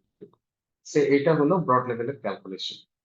আর অ্যাসেট ভ্যালুতে যদি হয়, যেটা আমরা বলছিলাম, তো ইম্প্যাক্টটা হচ্ছে 5 টাকাটা গেলে আমার কতটুকু ইম্প্যাক্ট করছে। তো ধরেন অনেক ইম্প্যাক্ট করলে আমি 1 দিচ্ছি, অল্প ইম্প্যাক্ট করলে আমি 0.5 দিচ্ছি। তো এখানে 1 অথবা 0.5 হবে। আর আমি যদি ডিরেক্ট যে 5 টাকা বা 5,000 টাকা দিয়ে হিসাব করি, যেটা আমার অ্যাসেটের ভ্যালু, আমার ল্যাপটপ আছে, ল্যাপটপ হচ্ছে ধরেন কথা 1,000 টাকা। সো আমার অ্যাসেট ভ্যালু 1,000 টাকা হলে আমার রিস্কের ক্যালকুলেশনে ওই অ্যাসেট ভ্যালু 1,000 চলে আসবে। বলতে পারেন যেটা ক্যালকুলেট করবো কেন, আমি বাজার থেকে একটা জিনিস কিনতে পারি, যে 5,000 টাকার জিনিস আমি দামাদামি করে 1,000 টাকায় কিনছি, তাহলে কি আমার অ্যাসেট ভ্যালু 1,000 হবে না 5,000 হবে? অ্যাকচুয়ালি অ্যাসেট ভ্যালুটা এভাবে ক্যালকুলেট করা হয় না, যে আপনি কত টাকা দিয়ে কিনছেন। অ্যাসেট ভ্যালুটা ক্যালকুলেট করা হয় সিআইএ ট্রায়াড এর উপর বেস করে, যেটা আমরা গত ক্লাসে শিখছি, কনফিডেন্সিয়ালিটি, ইন্টিগ্রিটি আর অ্যাভেলেবিলিটির উপর বেস করে। সো ধরেন আমার সে লক খুলে যদি আমার ধরেন ল্যাপটপটা নিয়ে নেবো। সো আমার ল্যাপটপ নিয়ে গেলে আমার লস কিরকম হবে? সো আমার দেখা যাচ্ছে ল্যাপটপ আমি সমস্ত পাসওয়ার্ড সেট করে রাখছি, আমার সমস্ত পার্সোনাল ইনফরমেশন আছে। সো আমার জন্য কিন্তু সিআইএ ট্রায়াডের সবগুলো ব্রিচ হচ্ছে। সো ইম্প্যাক্ট অনেক হাই। আবার এরকম হতে পারে সে ঢুকছে, আমার ল্যাপটপ নিয়ে যায়নি, ল্যাপটপের ব্যাগটা নিয়ে গেছে। ল্যাপটপের ব্যাগে বেসিক্যালি আমার কিছু নাই। সো আমার ক্ষেত্রে সেক্ষেত্রে কিন্তু ইম্প্যাক্ট লো, কারণ কনফিডেন্সিয়ালিটি, ইন্টিগ্রিটি, অ্যাভেলেবিলিটির মার্জিনে আমার অ্যাসেটের সেরকম কোনো ভ্যালু। সো অ্যাসেট ভ্যালুটা আসলে এইভাবে ক্যালকুলেট হয়। এর উপর বেস করে threat, impact and then fundamentals গুলো ক্যালকুলেট করা। সো রিস্কটাকে আসলে আমি কিভাবে ম্যানেজ করবো? ম্যানেজ বলতে যে আমি কেমনে বুঝবো যে এটা আমার জন্য রিস্ক, সেটাকে আমি কিভাবে কমায় রাখবো, বা এটা যদি আমার কম ক্ষতি করে সেটাকে আমি কি করবো, এটাকে আমরা স্টেপ বাই স্টেপ ভাগ করি। প্রথম নাম করি রিস্ক আইডেন্টিফিকেশন। যেরকম আমার এই এক্সাম্পলের ক্ষেত্রে যদি চিন্তা করি, আমার জন্য রিস্ক হচ্ছে আমার এখানে ধরেন 5,000 টাকার একটা ল্যাপটপ আছে, এটা চুরি হয়ে যাবে। সো এটা আমার হচ্ছে রিস্ক আইডেন্টিফিকেশন। অ্যাসেসমেন্ট, অ্যাসেসমেন্টটা হচ্ছে কেমনে চুরি হবে। সো আমার গেটে কোনো লক নাই, এটা একটা হতে পারে। এরকমও হতে পারে যে আমার জানালায় তো কোনো প্রোটেকশন সিস্টেম নেই, সো চাইলে জানালাতেও নিয়ে যেতে পারে। আবার এরকম হতে পারে যে না, আমার ল্যাপটপটা আসলে তালা চাবিতে রাখার কথা, কিন্তু আমি তালা চাবিতে না রেখে ওপেনে ফালায় রাখছি। সো এটাও কিন্তু আমার জন্য হতে পারে। সো আমার রিস্কটাকে অ্যাসেস করতে হবে যে কতটুকু রিস্ক আসে, যে গেট লক না থাকার জন্য কতটুকু রিস্ক, জানালায় প্রোটেকশন না থাকার জন্য কতটুকু রিস্ক, বা ব্যাগে না রেখে বাইরে ফেলে রাখার জন্য কতটুকু রিস্ক। এরপরে রিস্ক ট্রিটমেন্ট। ট্রিটমেন্ট বলতে এই রিস্কটাকে আমি কিভাবে মিটিগেট করবো। ধরেন আমার গেটে লক নাই, কোনো কারণে আমি লক লাগাতে পারতেছি না, বাট আমি জানালায় একটা প্রোটেকশন সিস্টেম ধরেন পর্দা দিয়ে দিলাম যাতে বাইরে থেকে কেউ দেখতে না পারে। অথবা ধরেন আমি ল্যাপটপটাকে ব্যাগের মধ্যে রেখে তালা চাবি দিয়ে রাখলাম, সো এটা একটা প্রোটেকশন সিস্টেম হতে পারে। সো এটা হলো রিস্ক ট্রিটমেন্ট। লাস্টলি হচ্ছে risk tracking and review. So আমাকে কন্টিনিউয়াসলি রিস্ক গুলোকে ট্র্যাক করতে হবে, যে গত বছর আমার বাসায় লক ছিল না কারণ আমার কাছে টাকা ছিল না, এবছর ধরেন আমি কিছু টাকা পয়সা পাইছি, আমি লক লাগাইছি কিনা এটা তখন চেক করতে হবে। যদি লক তারপরে না লাগে, তার মানে আমার রিস্ক থেকেই যাচ্ছে। পরের বছরে যে দেখলাম যে না, সেম আমি করতে, তারপরের বছরে যে যখন আমি লক লাগাবো, তখন দেখা যাবে আমার রিস্কের স্কোরিংটা কমে যাবে। কারণ হচ্ছে যেটা আমি এখন একটা এক্সট্রা প্রোটেকশন রাখছি, তো আমার এখন রিস্ক তুলনামূলক আগের তুলনায় কম। তো এইটা হচ্ছে রিস্ক ম্যানেজমেন্ট প্রসেস। ওকে, আজকের লাস্ট টপিক। আমি আপনারা তো বোর্ড হয়ে যাচ্ছেন এখন, এই জিনিসগুলো আসলে জানা দরকার, কারণ আপনারা যখন বিভিন্ন জায়গায় ইন্টারভিউ দিতে যাবেন, প্রথম কিন্তু আপনাদেরকে এই কোশ্চেন গুলোর আনসার করতে হবে। তো এই কোশ্চেন গুলোর আনসার যখন আপনি পারবেন, তখন হয়তো আপনাকে প্র্যাকটিক্যাল কাজ করেছেন কিনা, প্র্যাকটিক্যালি আপনি কিছু জানেন কিনা, এই রিলেভেন্ট কোশ্চেন করতেও পারে নাও পারে। বাট এই গতকালকে থেকে আজ পর্যন্ত যা যা টপিকস আমরা আলোচনা করেছি, বেশিরভাগ কোশ্চেন এখান থেকে আসে ইন্টারভিউ। সো এই জিনিসগুলো এই কারণে জানা দরকার। সো সাইবার সিকিউরিটি যখন আমরা কাজ করি, সাইবার সিকিউরিটি অনেকগুলো কমপ্লায়েন্স স্ট্যান্ডার্ড আছে যেটা ওয়ার্ল্ড ওয়াইড ফলো করা হয়। নট নেসেসারিলি সব কোম্পানির জন্য সবকিছু অ্যাভেলেবল হবে। যেরকম আমরা যদি প্রথম লটা চিন্তা করি, হিপা যেটাকে আমরা বলছিলাম, health insurance portability and accountability act, যেটা ইউরোপের যত হেলথ কেয়ার সেন্টার গুলো আছে, হেলথ কেয়ার সেক্টর আছে, হসপিটাল বলেন বা যারা পেশেন্টের ডাটা নিয়ে কাজ করে, তাদেরকে এটা ফলো করতে হয়। ইউএস এর যত এরকম হসপিটাল গুলো আছে, এটা কিন্তু আমাদের দেশে অ্যাভেলেবল না। আমাদের দেশের কিন্তু এই জন্য দেখবেন যে যারা বড় বড় হসপিটাল গুলো আছে, তারা কিন্তু এটা নিয়ে খুব একটা বদার না, এক্সেপ্ট যদি কেউ বাহিরে এক্সপোর্ট ইম্পোর্টের কাজ করে, তারা দেখবেন এই রুলস গুলো ফলো করার ট্রাই করে। সেকেন্ড হচ্ছে জিডিপিআর, যেটা হচ্ছে জেনারেল ডাটা প্রোটেকশন রেগুলেশন। ইউরোপের এটা খুবই জনপ্রিয় একটা রুলস, যে কাস্টমারের ডাটা কিভাবে স্টোর করতে হবে, যে আপনার ডাটা এনক্রিপ্টেড করে স্টোর করতে হবে, মাস্কিং করে স্টোর করতে হবে, কেউ যাতে আপনার ডাটাকে পাইলেও কিছু করতে না পারে। এই জিনিসগুলো নিয়ে এই পলিসি বা এই রুলস এন্ড রেগুলেশন গুলো কাজ করে। থার্ড হচ্ছে PCI DSS, payment card industry data security standard. এইটা আমরা যারা ডেবিট কার্ড বা ক্রেডিট কার্ড ইউজ করি, তাদের বা যে ধরনের কোম্পানিগুলো এই ধরনের কাজ করে, তাদের প্রত্যেককে এই পিসিআই ডিএসএস স্ট্যান্ডার্ড ফলো করতে হয়। কারণ আপনার তো আলটিমেটলি কমিউনিকেশনটা কোন একটা চ্যানেলের থ্রুতে যায়, হয় ভিসা বা মাস্টার বা জিসিপি।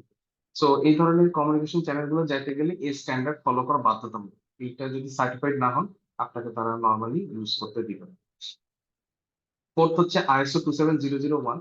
এটা সবার জন্য প্রযোজ্য, যারাই আইটি রিলেটেড কর্মকাণ্ড করে, যে কোনো সফটওয়্যার কোম্পানি হতে পারে, কোনো হসপিটাল হতে পারে, এডুকেশনাল ইয়ে হতে পারে, তাদের সবার জন্য আইএসওটা গুরুত্বপূর্ণ। এটা কি করে, আপনার যে আইটি অ্যাসেট গুলো আছে এগুলোকে কিভাবে সিকিউর করতেছেন সেটা এটা ম্যানেজ করে।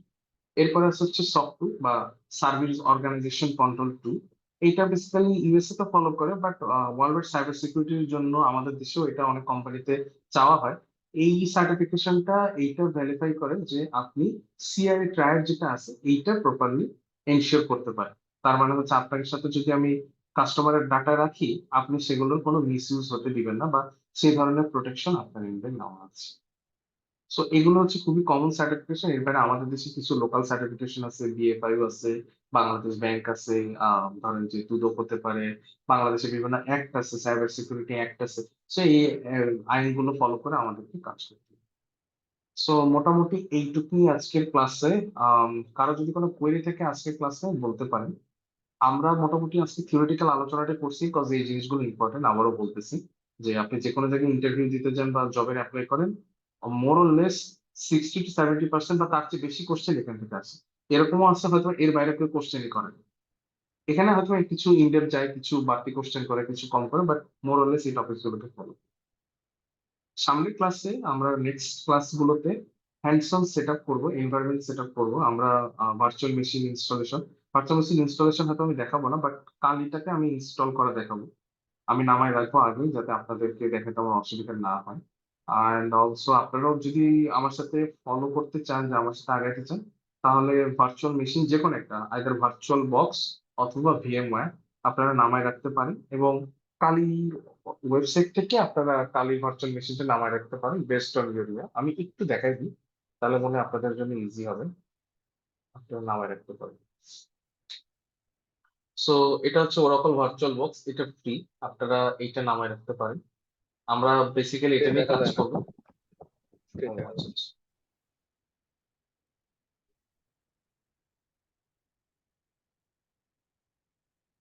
সালামু আলাইকুম। ওয়ালাইকুম আসসালাম। জি ভাই, একটা কোশ্চেন ছিল। জি বলেন। আমি ইতিমধ্যে হচ্ছে আপনার ভার্চুয়াল মেশিন যেটা ওটা সেট আপ দিছি, বাট হচ্ছে বার্নারেবল যে ডিভাইসের কথা বলছিলেন, মেটাস্প্লয়েটেবল একটা ডিভাইস আছে আমি যতটুকু জানি, ওগুলা কি আপনি সেট আপ দেখাবেন নাকি আমাদেরকেই করা লাগবে? আম, আমি এর আগে নর্মালি দেখাইনি, বাট লাস্ট ক্লাসের পরে আমি ঠিক করছি যে আমি কয়েকটা দেখাবো। মেটাস্প্লয়েটটা পার্টিকুলারলি দেখাবো কিনা আই ডোন্ট নো, বাট আমার প্ল্যান আছে। আহ ওটা হচ্ছে ওয়াসপের একটা আছে, আমি এক্স্যাক্টলি নামটা এখন মনে পড়তেছে না। উম,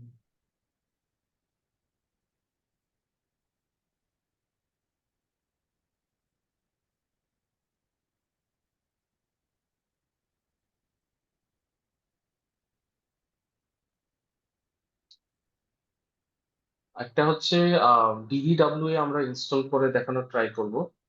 আর একটা হচ্ছে, আমি এক্স্যাক্টলি ওয়াসপের ওটার নামটা এই মুহূর্তে মাথায় আসতেছে না। সো আমরা ওইটা ইনস্টল করে দিব যাতে প্রবলেম না হয়। আর প্যারালালি আমাদের হচ্ছে এই কাজগুলো করব, বেশিরভাগই আমরা চেষ্টা করব ইয়ের থ্রুতে করতে, আর ডকার ইউজ করে করতে। সো আমি ডকার সেটআপটাও দেখাই দিব যাতে কারো কোনো প্রবলেম না হয়।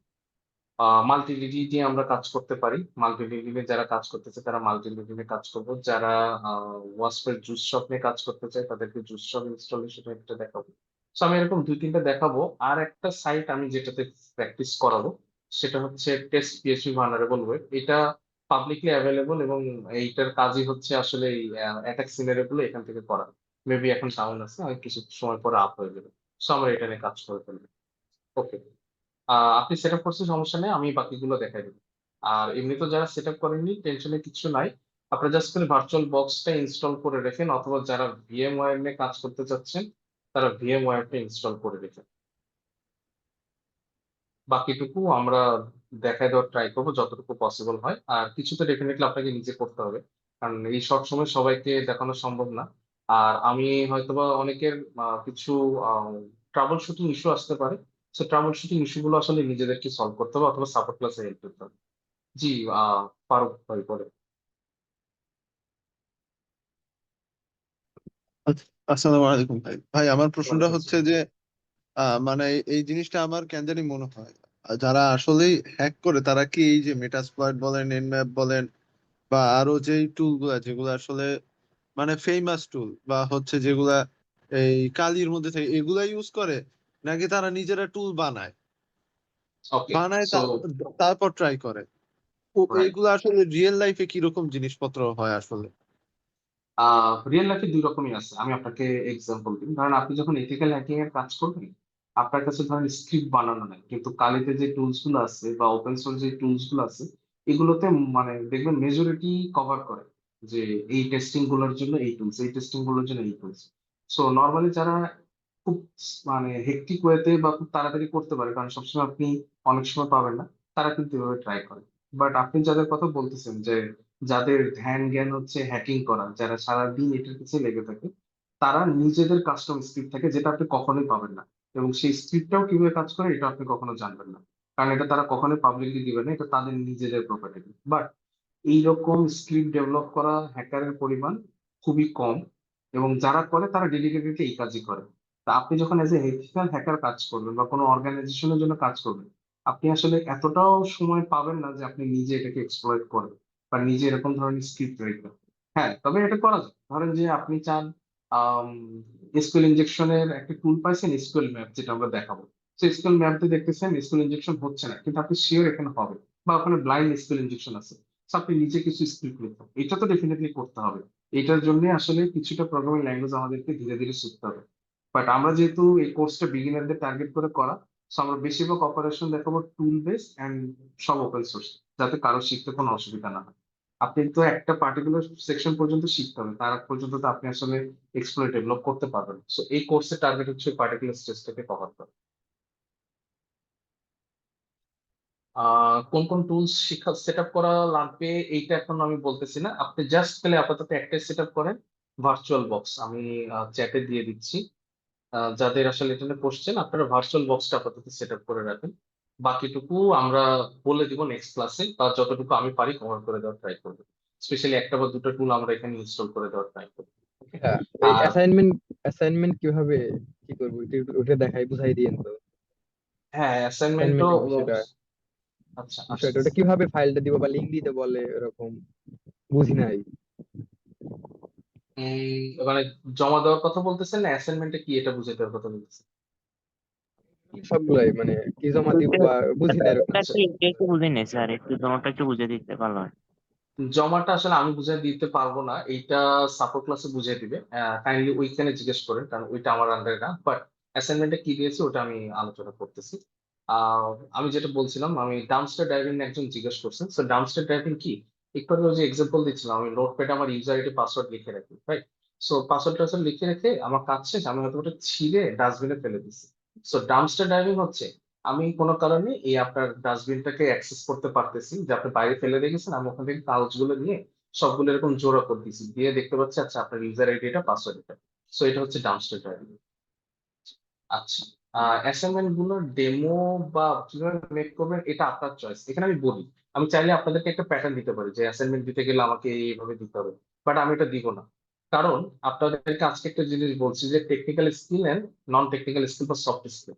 সো আপনি একটা রিপোর্ট কিভাবে সাবমিট করবেন যে কোনো লোকের কাছে, একটা ম্যানেজমেন্ট হতে পারে, টেকনিক্যাল লোকের হতে পারে, কি কি রাখতে হবে কি কি রাখতে হবে না, এই জিনিসগুলো আপনাকে আইডেন্টিফাই করেন। বেসড অন আপনার তিনটা চারটা ক্লাস করে আপনি বুঝে যাবেন কি কি জিনিস লাগে, আর এরপরে তো আমি গাইড করবো। বাট তার আগ পর্যন্ত আমি আসলে বলবো না যে আপনাকে এই প্যাটার্নই ফলো করতে হবে, এই জিনিসগুলো থাকতে হবে। বাট একটা জিনিস বলে দিতে পারি হেল্প করি লেটস সে, ধরেন আজকের অ্যাসাইনমেন্ট মেবি হবে যে ন্যাশনাল ভার্নাবিলিটি ডাটাবেস থেকে একটা রিসেন্ট টাইমের ভার্নাবিলিটিস নিয়ে গবেষণা করে। ওকে, তো আমরা একটু ওয়েবসাইটটাতে যাই। এই ওয়েবসাইটটা দেওয়া আছে মেবি, আমি তারপরে ক্রস চেক করে নিবনি। সো এটা হচ্ছে ওয়েবসাইট। সারা ওয়ার্ল্ডে যে তো ভার্নাবিলিটিস আছে সেটা এখানে স্টোর করা হয় যে ইয়েতে, এবং এদের একটা মেকানিজম আছে যেটাকে বলে CBSS score, common vulnerability scoring system. Okay, so এটা থ্রুতে একটা স্কোরিং করা হয় যেটা ওয়ার্ল্ডের কোনো যে গতকালকে বা তার আগের দিনই ক্রোমের একটা ভার্নাবিলিটিস আসছে, তো তার রিলেটেড সিভিটি হলো আপনি এখানে পাবেন, যে কোনো সিভি আপনি এখানে পাবেন।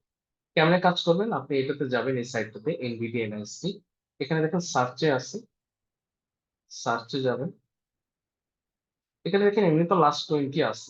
সো আমি চাইলে এখান থেকে যে কোনো একটা নিতে পারি। লেটস সে আমি এটাই নিই।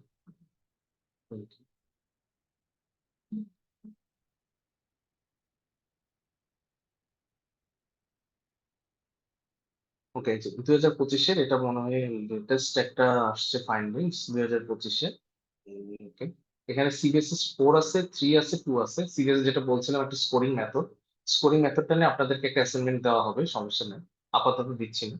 সো আমরা 3 স্কোর বলে না আপাতত কাজ করবো। দেখুন 3-তে এটা হচ্ছে একটা মিডিয়াম। সো কোনটাতে কত হয় এটা বলে দিই যে মেবি 4 পর্যন্ত লো, 4 থেকে 6 বা 7 পর্যন্ত মনে মিডিয়াম, 7 থেকে 9 মনে হাই, আর 9 এর উপর মেবি ভেরি হাই বা ক্রিটিক্যাল। এখানে কিছু অ্যাটাক ভেক্টর আছে যে এই অ্যাটাকটা করতে গেলে নেটওয়ার্ক লেভেলে কি ধরনের অ্যাক্সেস করতে হয়, ফিজিক্যালি অ্যাক্সেস করতে হয় কিনা, কনফিডেন্সিয়ালিটি ব্রেক হয় কিনা, ইন্টিগ্রিটি ব্রেক হয় কিনা। আপনি যদি মাউসটা এখানে হোভার করেন তাহলে এটা পেয়ে যাবেন। এটাও অ্যাসাইনমেন্টের একটা পার্ট, যে আপনি প্রত্যেকটা টার্ম বোঝার ট্রাই করবেন, গুগল করবেন বা উইকিপিডিয়া থেকে পেয়ে যাবেন। আমি জাস্ট আপনাদেরকে এটা রিসার্চ করার জন্য দিচ্ছি। কাজ কি থাকবে অ্যাসাইনমেন্ট, যে কোনো একটা ভার্নাবিলিটি চয়েস করবেন আউট অফ এনিথিং। 2025-এর চয়েস করলে বেটার, যেটা আপনি বুঝতে পারেন বা কিছুটা হলে একটা আইডিয়া করতে পারতেছেন যে এটা এরকম। যেরকম আমি যেটা চয়েস করছি এটা বলছে একটা ক্রস সাইট স্ক্রিপ্টিং হয়েছে, আপনারা এখন জানেন না, কোনো অসুবিধা নেই, আমরা এটা শিখবো। বাট যদি কেউ তারপরে এটা জানতে চান, একটু সার্চ করে দেখলেন যে আসলে ক্রস সাইট স্ক্রিপ্টিংটা কি বা কেমনে কাজ করে। অন্তত চ্যাট জিপিটি আছে, বাট চেষ্টা করেন চ্যাট জিপিটি ছাড়া কোনো একটা ব্লগ পড়ে বা কিছু করে, যে ওয়াসপের সাইটটা বেটার। সো ওয়াসপের সাইট থেকে একটু দেখলেন যে ক্রস সাইট স্ক্রিপ্টিংটা আসলে কি বা কেন কাজ করে। যতটুকু বুঝলেন বুঝলেন, বাকিটুকু তো আমি বুঝাই দিব। এটার উপর একটা রিপোর্টিং করবেন, এই ডেসক্রিপশন গুলো দিবেন, দেন কোথায় কি কি হয়েছে না হয়েছে এই জিনিসগুলো। কথা হচ্ছে এখানে তো ডিটেলস, তাহলে কেমনে হবে, কোনো অসুবিধা নেই। সেজন্য গুগল আছে। সিভিটা কপি করবেন, গুগলে সার্চ করবেন, এখানে দেখেন অনেক সাইজ আছে। আমরা এনভিটিটাকে এজ এ এক্সাম্পল দিচ্ছি কারণ এখানে সার্চ করাটা ইজি। এনভিটির মতো আরেকটা সাইট আছে যেটা হলো সিভি মাইটার, এখানে পাবো। এটা যেহেতু কোন প্রোডাক্টের ভার্নাবিলিটি, এটা হচ্ছে রেড হ্যাটের একটা ভার্নাবিলিটি। হ্যাঁ, সো দেখেন রেড হ্যাটের একটা ডেডিকেটেড পেজ আছে যেটা ডিসাইড করে দেয় যে এটা একটা ভার্নাবিলিটি এক্সপ্লয়েটেবল কিনা। এখানে গেলে আপনি আরো ডিটেলস পাবেন। To load the time to have. So দেখেন এখানে ভার্নাবিলিটি ডেসক্রিপশন, স্টেটমেন্ট, কোন কোন প্রোডাক্ট এফেক্টেড হয়েছে না হয়েছে, কিভাবে রেমিডিয়েট করে, পুরোটা পেয়ে যাবেন। সো আপনাদের আজকের অ্যাসাইনমেন্ট যেটা থাকবে সেটা হচ্ছে এখান থেকে যে কোনো একটা আম, ইয়েকে আইডেন্টিফাই করা, ইস্যুকে আইডেন্টিফাই করা, সেটার একটা ডিটেলস লেখা, শর্ট ডেসক্রিপশন নিজের মতো করে, বা আপনি চাইলে এটাও কপি করতে পারেন, আমার খুব একটা তাতে সমস্যা নাই। এন্ড দেন এটা স্কোরিং মেথডটাতে এইখানে একটু চেক করবেন ভেক্টরটা আসলে কি, ভেক্টর দ্বারা কি বোঝায়, কোনটা কত। আর এই যে বেস স্কোর যে দিছে 4.6 বা সিবিএসএস ভার্সন 3, এইটা আসলে কেমনে কাজ করে। সো এটা আসলে কিভাবে কাজ করে, এই জিনিসগুলো আইডেন্টিফাই করে আপনি একটা রিপোর্ট করবেন। সো রিপোর্টে আমি কি এক্সপেক্ট করবো, লিস্ট একটা টাইটেল থাকবে যে আপনি কি কাজ করছেন। ধরেন আপনি সিভি এইটা নিয়ে কাজ করছেন 2025-26 এখানে, আপনি এটা টাইটেলে দিয়ে দিতে পারেন, অথবা এটা কি ধরনের ইস্যু সেটা একটা টাইটেলে দিয়ে দিতে পারেন। এরপর একটা শর্ট ডেসক্রিপশন ডেফিনেটলি থাকতে হবে, আপনার মতো করে কপি করে লিখতে পারেন, আপনার মতো লিখতে পারেন। এই ইস্যুটাতে আসলে ইম্প্যাক্ট কোথায় কোথায় করছে, কোন কোন প্রোডাক্ট ইম্প্যাক্ট হয়েছে না হয়েছে, বা কোন ওয়েবসাইটে হচ্ছে, সেই জিনিসগুলো আপনি আইডেন্টিফাই করে লিখবেন। এন্ড দেন থাকবে রেমিডিয়েশন, বা রেমিডিয়েশন বলতে কি এটা কিভাবে রিজলভ করতে হবে বা কিভাবে রিজলভ করা যায়। হতে পারে ভার্সন আপডেট করে, হতে পারে প্যাচিং করে, হতে পারে এখনো মানে সলিউশন বেরি হয়নি, যে কোনো কিছু হতে পারে। সো ওইটা থাকবে। লাস্টে কি থাকবে, রেফারেন্স, যে আপনি যে পাইছেন, যেরকম ধরেন আমি তো নিশ্চয় করে সিবি ঘাটবো না, আমি সিবি করার পরে গুগল করছি, গুগল করে আরো হয়তো ধরেন আমি গিটহাবের এই লিঙ্কটাতে গেছি, যে এখানে আরো কিছু ডিটেলস দেওয়া আছে। সো আমি এগুলো সবগুলোকে রেফারেন্স হিসেবে দিব, যে আমি এই জায়গাগুলোতে পড়াশোনা করেছি, করে এই জিনিসগুলো পেয়েছি। অ্যাডিশনাল আপনি কি দিতে পারেন? দেখেন এখানে এই অ্যাটাক ফ্যাক্টরটা ব্যাখ্যা করা আছে যেটা আসলে কি না কি। সো আপনি চাইলে প্রত্যেকটা গুলো দেখতে পারেন। দেখেন learn more about the basic. So attack vector কি এখানে পেয়ে যাবেন, অ্যাটাক কমপ্লেক্সিটি কি পেয়ে যাবেন, প্রিভিলেজ ডিস্ট্রিবিউশন। সো এই পুরো জিনিসটা বেসিক্যালি সার্চ করে করে আপনাকে বের করতে হবে। কেন? আমরা গুগল ডর্কিং এর একটা ক্লাস করব যেখানে গুগল সার্চ করেও যে ভালনারেবিলিটিজ এর বা ইনফরমেশন অনেক বের করা যায় সেই জিনিসগুলো আমরা শিখবো।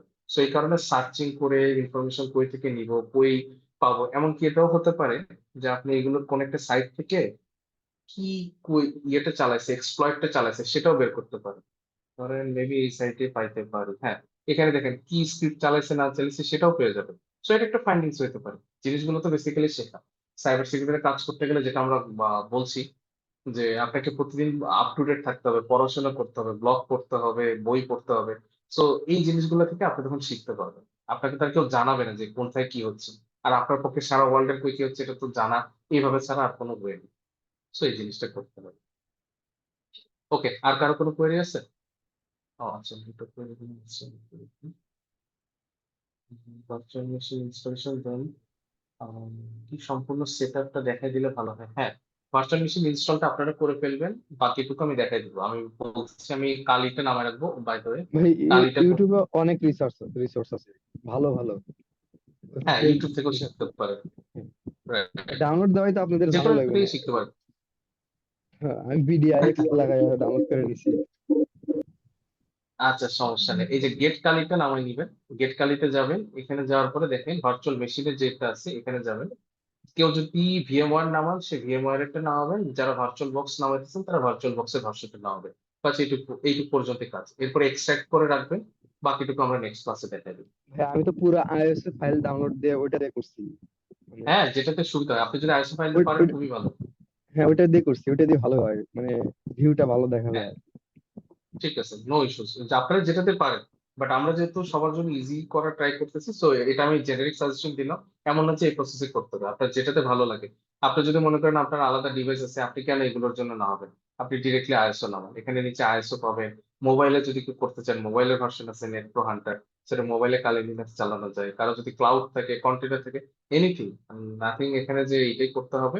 বাট আমরা চাই হচ্ছে একদম কম্প্যাক্ট ভার্সন, এই কারণে এটা করবো।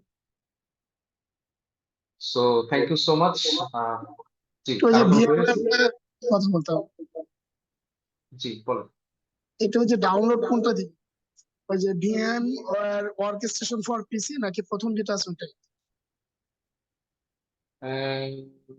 VMware version for PC. ও ভিএমওয়ার নামাইতেছেন? আচ্ছা ভিএমওয়ার জি নামেন না, আপনি ভার্চুয়াল বক্স নামান। ভিএমওয়ার এর ক্ষেত্রে হয়তোবা রেজিস্ট্রেশনের একটা ঝামেলা আছে, ফ্রি ট্রায়ালের একটা ঝামেলা আছে। Better virtual virtual box box use use করেন। করি, ভার্চুয়াল বক্স ভালো। ভিএমআর ভাই প্রিমিয়াম লাগে, প্রিমিয়াম। ভাই আপনি যেই লিঙ্ক গুলা দেখালেন ভাই, কেবল যে লিঙ্ক গুলা হুম। এক্সাম্পল হিসেবে দেখালেন ভাই, ওই লিঙ্ক গুলা কি একটু দিয়ে দেওয়া যাবে? হ্যাঁ আমি চ্যাটে দিয়ে দিচ্ছি, আর আমি ট্রাই করবো, এগুলো এমনিতে গুগল সার্চ করলেও পাবেন। আর আমি চ্যাটেও দিয়ে দিচ্ছি, আপনাদের যদি কারো দরকার লাগে এখান থেকে নিতে পারেন। আমি দুটোই জি দিয়ে ভাই। দিচ্ছি। ওকে, আর কারো কোনো কোয়েরি? ব্যাস, ঠিক আছে, আমরা নেক্সট ক্লাসে ইনস্টলেশনটা দেখবো, দেন কিছু বেসিক কমান্ড দেখবো। আর আমরা কোয়েরি সলভ করব বসে বসে, আমরা একটা সাইট থেকে সলভ করব। এটা আমরা এবারে করব যাতে আপনারা হ্যান্ডস অন লিনাক্সের কমান্ড গুলো শিখতে পারেন নিজেরা বাসায় বসে বসে। সো এটা আমরা করবো। প্লাস আমরা আরেকটা কাজ করব, বা কিছু ফান্ডামেন্টাল। জি, কেউ মনে হয় কিছু বলতে যাচ্ছে। আচ্ছা আমার নাম মনে পড়ছে। আমি যে এটা কালকে ইনস্টলেশন দেখাবো বলছিলাম, যে লোকালি আমরা চালাবো হচ্ছে ওয়েব বট। সো আমরা এই হ্যাক মেশিনটা নামাবো যারা লোকালি চালাবেন, আর যারা আমার মতো অলস তারা আমরা এই ওয়েবসাইটে করব। আরো কিছু ওয়েবসাইট আছে বাট আমরা আপাতত এটাতেই করবো। টেস্ট ভান্ডারেবল পিএইচপি, এটাতে আমরা ইনশাল্লাহ সলভ করতে পারবো।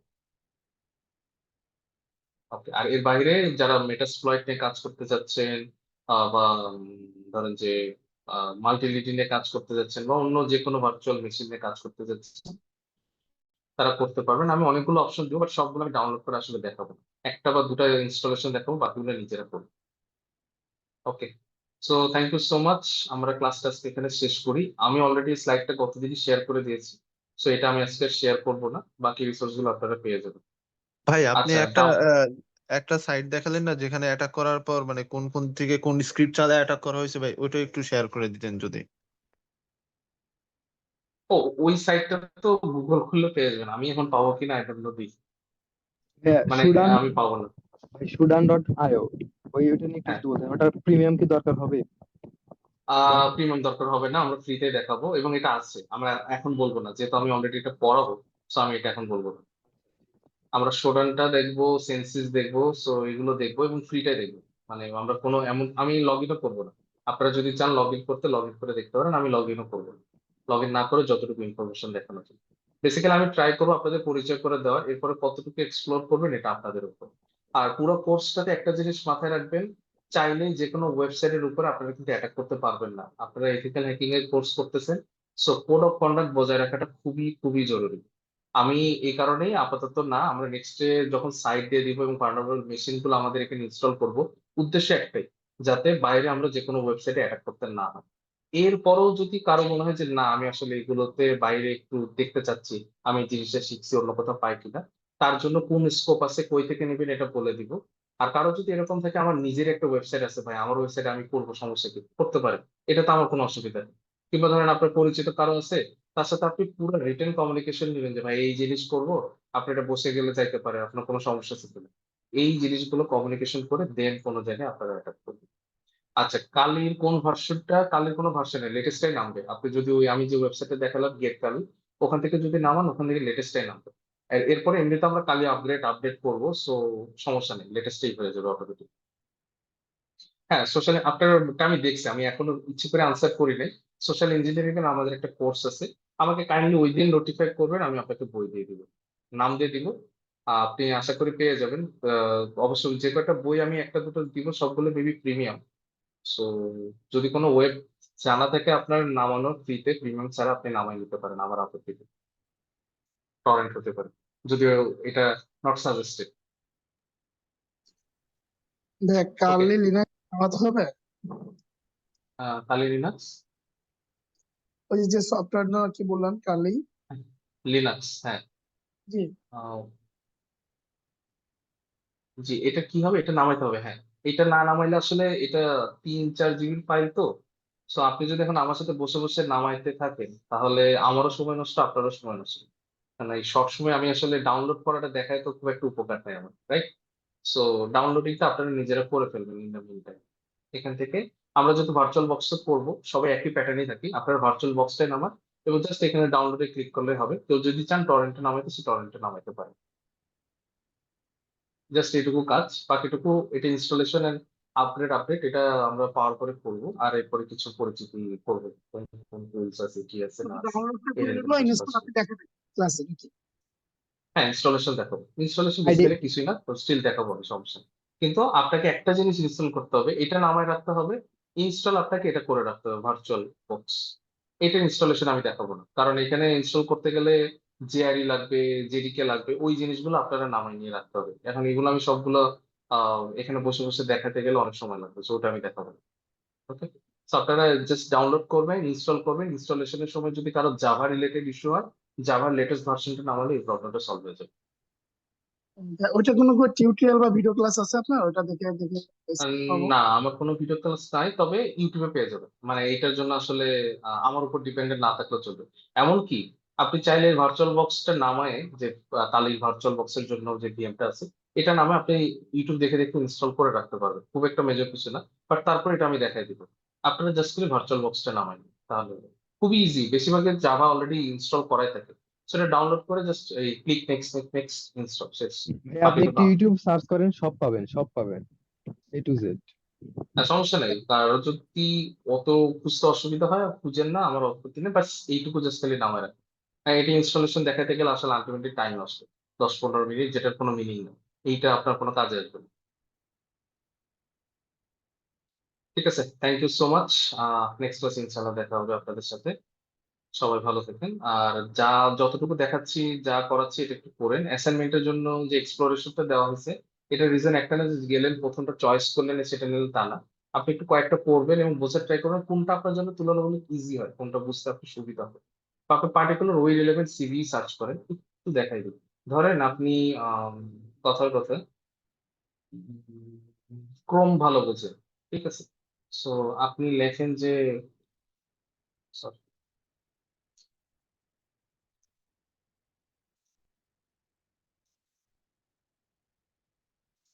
so ক্রোম রিলেটেড সিরিজ, তাহলে দেখেন এই যে এখানে মাইটারের একটা ওয়েবসাইট আছে, এনভিডির ওয়েবসাইট আছে, ক্রোমের এই যে লেটেস্ট যেটা কথা বলছিলাম কিছু আসছে কতদিন, সো এই রিলেভেন্ট আপনি সিভি পেয়ে যাবেন। এখান থেকে দেখেন আপনি কোনটা বুঝতে সুবিধা হয়। কারণ কথার কথা আমি এখানে পড়ে দেখতেছি insufficient policy enforcement in loader, আমার মনে হচ্ছে এটা আমি বুঝবো, আমি পড়ে দেখলাম, বুঝলাম, বুঝলে রিলেভেন্ট আরো যে গিটহাবের লিঙ্ক থাকতে পারে, অন্য কোনো ব্লগ সাইট থাকতে পারে, সেটারও কোনো এখানে যেরকম কোনো ডিটেলসই নাই। তো ডিটেলস গুলো পড়তে গেলে আমাকে তখন এই সিভি নিয়ে সার্চ করতে হবে।